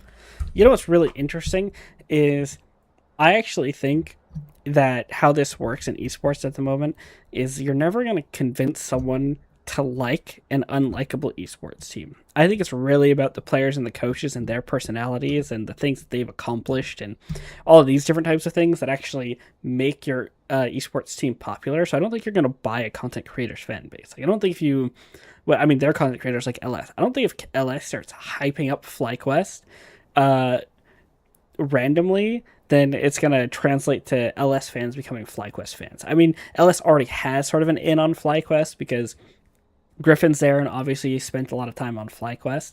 So maybe that's not the best example, but you can't pay Dom to hype up Dignitas and then all of a sudden have it be believable that that team's likable. It's like nobody cares about that team. They're not winning and they have, some neat players, right? But not at the end of the day, they don't actually have any branding or weight to carry on their own. So if Dom hyped up Dignitas and then left, then his fans are obviously going to leave too.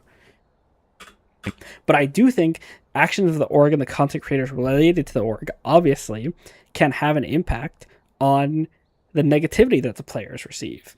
I feel really bad for the players of FlyQuest, and this is actually on FlyQuest and the community. I don't understand why we're hate watching FlyQuest when none of those players deserve for anyone to want them to lose. Like, it's weird. Creator esports deals. Look no further than Sentinels and Tarek, one of the most popular co-streamers in the Valorant space. Tarek brings the perspective of a former CS pro and is genuinely invested in both his team and the game. It's the kind of arrangement that benefits everybody in the space. Fans of Tarek are very likely to become fans of Valorant as a result, and vice versa. It's a symbiotic relationship. Does does Tarek have fans outside of Valorant? I mean, I guess he's, oh my lord, excuse me, from the Cloud9 team that won a major. In that 1 vs 20, Nick was debating with LS, who both co-streams our League of Legends games and works as a strategic consultant for our League team. LS made some important points in favor of the co-streaming system. My view is, we knew that even in 2020 that the average viewer of LCS at the time, LTA now, was over the age of 21. And we know this because one, Riot had the data, and then two, Bud Light was a sponsor. Now everyone is gonna be 27, 28. People just don't wanna tune in to watch kids much younger than them play video games anymore. People don't want to tune into the same repetitive matches being played, which was why I pushed against or pushed for Fearless, Iron Man, etc. I think there's a lot more that's going on that doesn't have to do with co-streaming. I think if you remove all the co-streamers right now in the world, it does not mean that everything returns to the broadcast. I think a fraction would return. Yeah, I think that's true. I mean, I don't think co-streaming, especially in the way that they did it, was optimal to release, but I do think it's one of those things where now that you've implemented co-streaming, a lot of people would just stop watching the game if you took it away, because this is just how they interact with League of Legends now.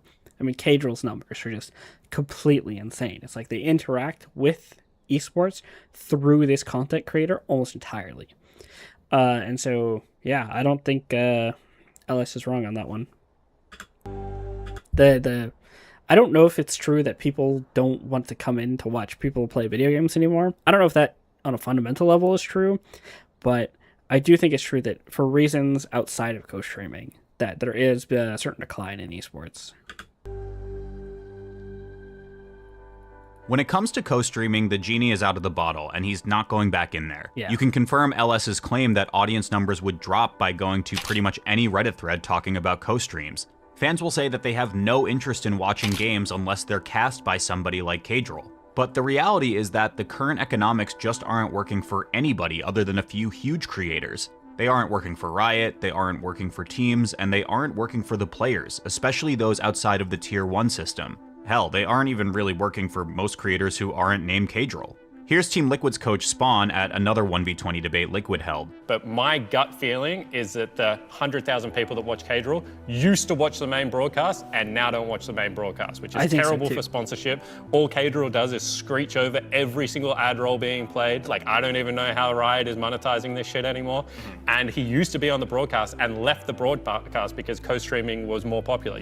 Yeah, because they wouldn't pay him, right? So this is, I mean, Spawn's just completely cooking here, right? I mean, the base coach, he's completely right. I mean, this is part of what I said before, right? Is, yeah, how are you even monetizing co-streams? And I think he's also totally right that I don't think people actually had much of an audience before they started co-streaming that they brought in. At least not relative to the size of the audience that they grew by co-streaming. Like, I don't think this is true for Kadrill. I mean, he had some time on the broadcast, he had some time on the pro player, but he wasn't he wasn't that popular in either. I mean, he was a very popular caster, but that doesn't turn into eating most of the broadcast. I mean, but on stream, he's different, and he just eats up a lot of the viewership. I don't think those fans were... I don't think there's 100,000 Kadrill fans that, you know, came in and started watching LEC. I think it was almost entirely LEC fans. Maybe there's like a few thousand people that were already Kadrill fans. I mean, I knew Kadrill from, you know, Dom's co-stream. Like, I didn't even know him until then. So it's like, I don't even think... I think Spawn's totally right here. I think they're not converting at all, and that they are eating up the wrong broadcast. But I think you can do co-streams and find some way to monetize that. Like I said, I don't know what rights Riot has to sort of like take revenue from streamers, but it's like, I wonder if they could have set up like a revenue cut system or something. It's like, hey, yeah, you can co-stream the game, but, you know, you have to show ads and you have to give us whatever, this percentage of your stream revenue or something like that. Or maybe there's other things you could do to make it work. I'm not exactly sure. Special guests on the broadcast seem like the best solution to me. Like, if you just have Dom doing his analyst thing on broadcast instead. I mean, like, I really like Emily Rand, but I mean, there are other people we could replace on the broadcast. Just like have Dom and Kadrill doing, you know, analysis instead of, you know, people that are only known for being on the LCS broadcast anyways. Literally proving my point that we are missing the S-tier talent off the Riot Game broadcast because it's better to be the co-streamer at the moment. I think that we're in a situation now where Riot have to make it a net positive because otherwise the ecosystem is absolutely cooked. But I think that even if you ask the people at Riot if they could put Pandora back in the box, majority of people are putting that box closed instantly. That's not really how Pandora's box works. Like, she was never in the box, she opened it, you know. You know what? Never mind. Spawn is right that we need to make a world where co-streaming and content creators can truly thrive within and alongside esports. But how do we build it? The creator system is dying. There are a couple creators who are long-lasting and are doing the work, but those creators are making pieces of content that are new and people haven't seen before. Who? And I mean, like, who's really dying? I mean, most, like, Dom and LS have pretty much died off by choice. I mean, they're not even died off, right? I mean, Dom has plenty of fans. It's just that, you know, he's not co-streaming right now, really. And LS isn't co-streaming right now. I mean, I don't know who else has died and who's creating new pieces of content that people haven't seen before in League of Legends. I mean, like, I guess Jinxie came in pretty recently for a bit, and that was cool. I think there's another one. But they did like a brief stint in League of Legends, and maybe that helped people get into the game. But otherwise, it's like we're not seeing anything crazy. Don't seem the same React creators persisting today. A lot of them have died out, have moved on to different projects. But you know, we see people moved on to different projects and died out is two incredibly different things, insanely different. People like Grim who have been in the space for a very long time, ever since, you know, basically Valorant started. And he's still persisting because he's adapting, he's creating new content, he's helping out with guides, which he has done for a while, but how are guides new content? Are always still relevant because there are still players trying to get better in Valorant. You have to be a creator that actually offers something to the space. And I think a lot of people have missed that. And especially in a world where you can just buy followers. Followers don't mean anything anymore. It's about your personality and what you actually offer to your audience, to the bigger content creation space and esports space. Okay, that was freaking weird, first of all. And, oh, he's a FlyQuest creator. Oh, this is starting to make sense. Okay, so first of all, I'm only 5 minutes left, so maybe they'll get into it. But I haven't seen them, you know, they've mostly been talking about co-streaming in general and content creation in general, not specifically Cadril and Dom. Although they've pretty much only used Cadril, Dom, and Tarek clips so far. So maybe that's why this video is getting called a hit job. But I think, like, you know, if you're FlyQuest and you're trying to make this video to, I think they're about to start plugging their own creators. I mean, they're plugging Grim right here, right? Saying that guides are new content. It's like, this isn't new and original content. What? Everybody does guides. But I do think that it's a little weird that they're calling this a hit, at least as of right now. Maybe my opinion will change in the next 4 minutes, right? But, I mean, like, you can't really imply some of the other content creators aren't good for the space. If you think about the other co-streamers, right? I mean, LS is one of yours, right? So you're not going to imply that LS is ruining the space. You're not going to imply that Ibai or Kometo are ruining the space because those fan bases will eat you alive.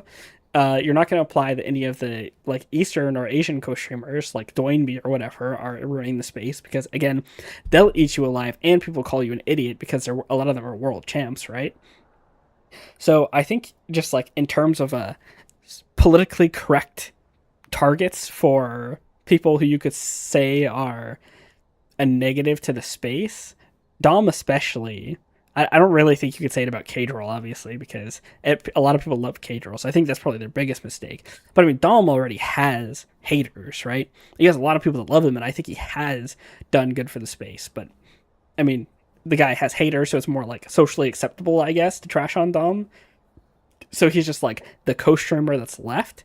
I think it's weird for them to not really read the room and notice that, like, you know, a lot of people really, really love Cadril. And I think Cadril goes way out of his way to be much more positive on things overall. And so he doesn't even really make sense for the narratives that they put in the video. So it's a pretty trash video, but I don't think it's meant to target those content creators. I don't think this is like the hit job that I heard that people were saying it was. Is the newest addition to FlyQuest's creator team. He's been uploading Valorant videos to YouTube for over 5 years, becoming known as one of the most creative Sage players in the game. He's not just a seen strong that. player, Cool. but he's great at making content that can connect with Valorant players and fans of all skill and engagement levels, which makes him exactly the kind of creator who fits what we need at FlyQuest. But in order for this relationship to work, FlyQuest also has to have something to offer Grim. I would say FlyQuest brings Grim opportunity, but not in the typical ways of many orgs in the past where, it's not just like, oh, we're giving you a org where you have a platform. Like, we're giving him opportunity to do the content that he wants to do.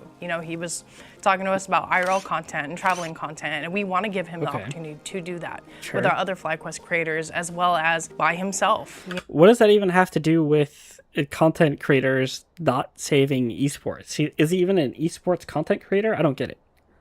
If he wants to try something new, we want to give him the ability to do that and not feel scared that it's going to fail. Because we believe in him and he believes in himself, which is the most important part. And he is excited to do things. You don't find a lot of people who are really excited about content creation this day and age that's authentic to actually feeling excited. If he comes with an idea and we say yes, he's going to execute it and he's going to do it with all of his heart, which is something that we really value with him. It's simply not enough to just have somebody with followers, somebody who gets views. For a content creator to make sense within esports, they have to have some kind of tie to the game itself. Grim isn't just somebody who loves to play Valorant and make videos about. You mean like an ex-pro like I Will Dominate? Or you mean like Cadril, who is not only an ex-pro, but he is now made an esports team, and he's also was on the broadcast? Like, what? Huh? I'm pretty sure those guys are pretty tied to esports. He's an obsessive fan of the competitive scene, and somebody who's ready and willing to share his love for so it a fan with of the his competitive viewers. scene. That doesn't necessarily mean that they scene. have to be an ex-player or coach like LS. It can be somebody like Basil, an artist who has been part of the community and understands its sensibilities and tastes. It can be somebody like Nemo or Gina Darling, huge creators in spaces that are adjacent enough to esports that there's cross. Are these all Fly creators? Is that what's happening right now? Over just waiting to happen. I think it's safe to say that esports isn't in a place that it used to be a couple of years ago. I mean, like in the golden age of esports, there was a time where it was just people that were hungry to actually be involved in the games that were being produced and the teams that were out there, whether we were winning or not, because, North America isn't shy to not always being on top. And so you really have to love not shy, like we have a being choice. in esports and being a player in this game, whether it's, on the staff side, on the player side, on the content creator side. And so it's really not about collecting a check anymore. It's about actually being passionate and wanting to do things. And I think that's true for some people and not true for others. I don't think everyone's here for the love of the game, unfortunately. I think there's plenty of people that just have jobs because of nepotism or because they've just been in the scene for a really long time, and so they're kind of familiar faces and just end up getting work that there probably are people that are more qualified for. I mean, there's also, I'll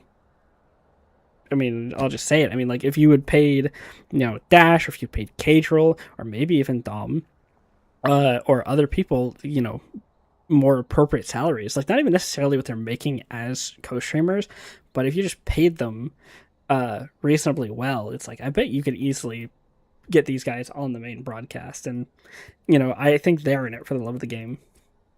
So when you find those content creators that actually want to do that, it turns into a solution rather than a problem, because then you don't look at it a year later and you said, hey, I wasted all this money on this content creator that didn't actually add anything to this organization. In today's day and age, it's much more about the quality versus the quantity.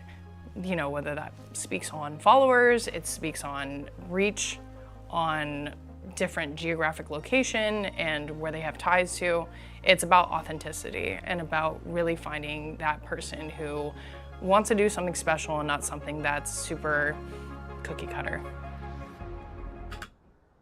Like all of the content, literally all of it, every single piece of the content that you described from FlyQuest creators, that's incredibly cookie cutter and the same as everyone else. Like tons of people do guides, tons of people do IRL content, chess content. Like, it's just, huh? So, did content creators really bankrupt esports? It's probably more accurate to say that this dog is so good. Did content creators really bankrupt esports? It's That's good. I remember you used to wear that teal hoodie. I think one of my favorite co-stream videos was the 5-player weak side teal video. That one was so good. That was so funny. probably more accurate to say that deals with content creators that were focused on big numbers in the short term rather than building community in the long term were the problem. But the shifts in the ecosystem can't be undone, and we're not going back to the pre-2021 world anytime soon. True. That means it's everybody's responsibility to find ways to integrate content creation into esports in ways that go beyond chasing that bigger number. Instead, we need to actually build things that attract and create fans of games and teams, not just the streamers using them for content. I mean, like, that's so silly. I think that was a pretty stupid video overall. Like, why would I don't know. It was a really weird and stupid video.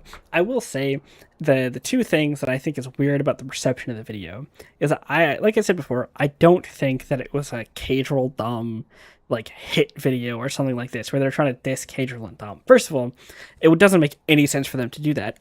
Obviously, it doesn't make any sense to them to do that. Brewed a bunch of hate for them. I just think it's a result of, like, Cadril and Dom were, like, the co-streamers left that they could imply, were doing bad for the space. I don't think it actually had anything to do with those two specifically. But, and the other thing is, that's weird, is the people hate watching FlyQuest now because of this video. Like, the players and the coaches didn't do anything for you guys to, prey on their downfall. So that's the other really weird thing. I do think this video was pretty stupid. I mean, I don't think they made any good points, pretty much. I mean, the best points that they made in the video for, like, why co-sharing wasn't good were actually just made by Spawn instead, who, is coming from a different video from Team Liquid. So if you want to see a good opinion on that, I guess go watch Team Liquid instead. A super weird video from FlyQuest. Just drew hate in for no reason. I mean, some of the hate is for no reason, to be fair. It's like, I don't think this is an actual targeted Cadril Dom video. I think that's a really silly take, to be honest. But anyways, that's all. Later, guys. Have a good day.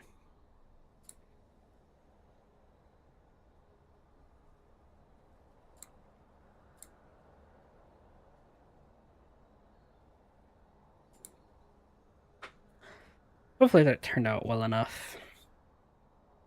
I rambled on more than I meant to. Well, it's fine. We'll get some games in, I guess. We're at 2 hours in. Maybe one game. Definitely not doing that.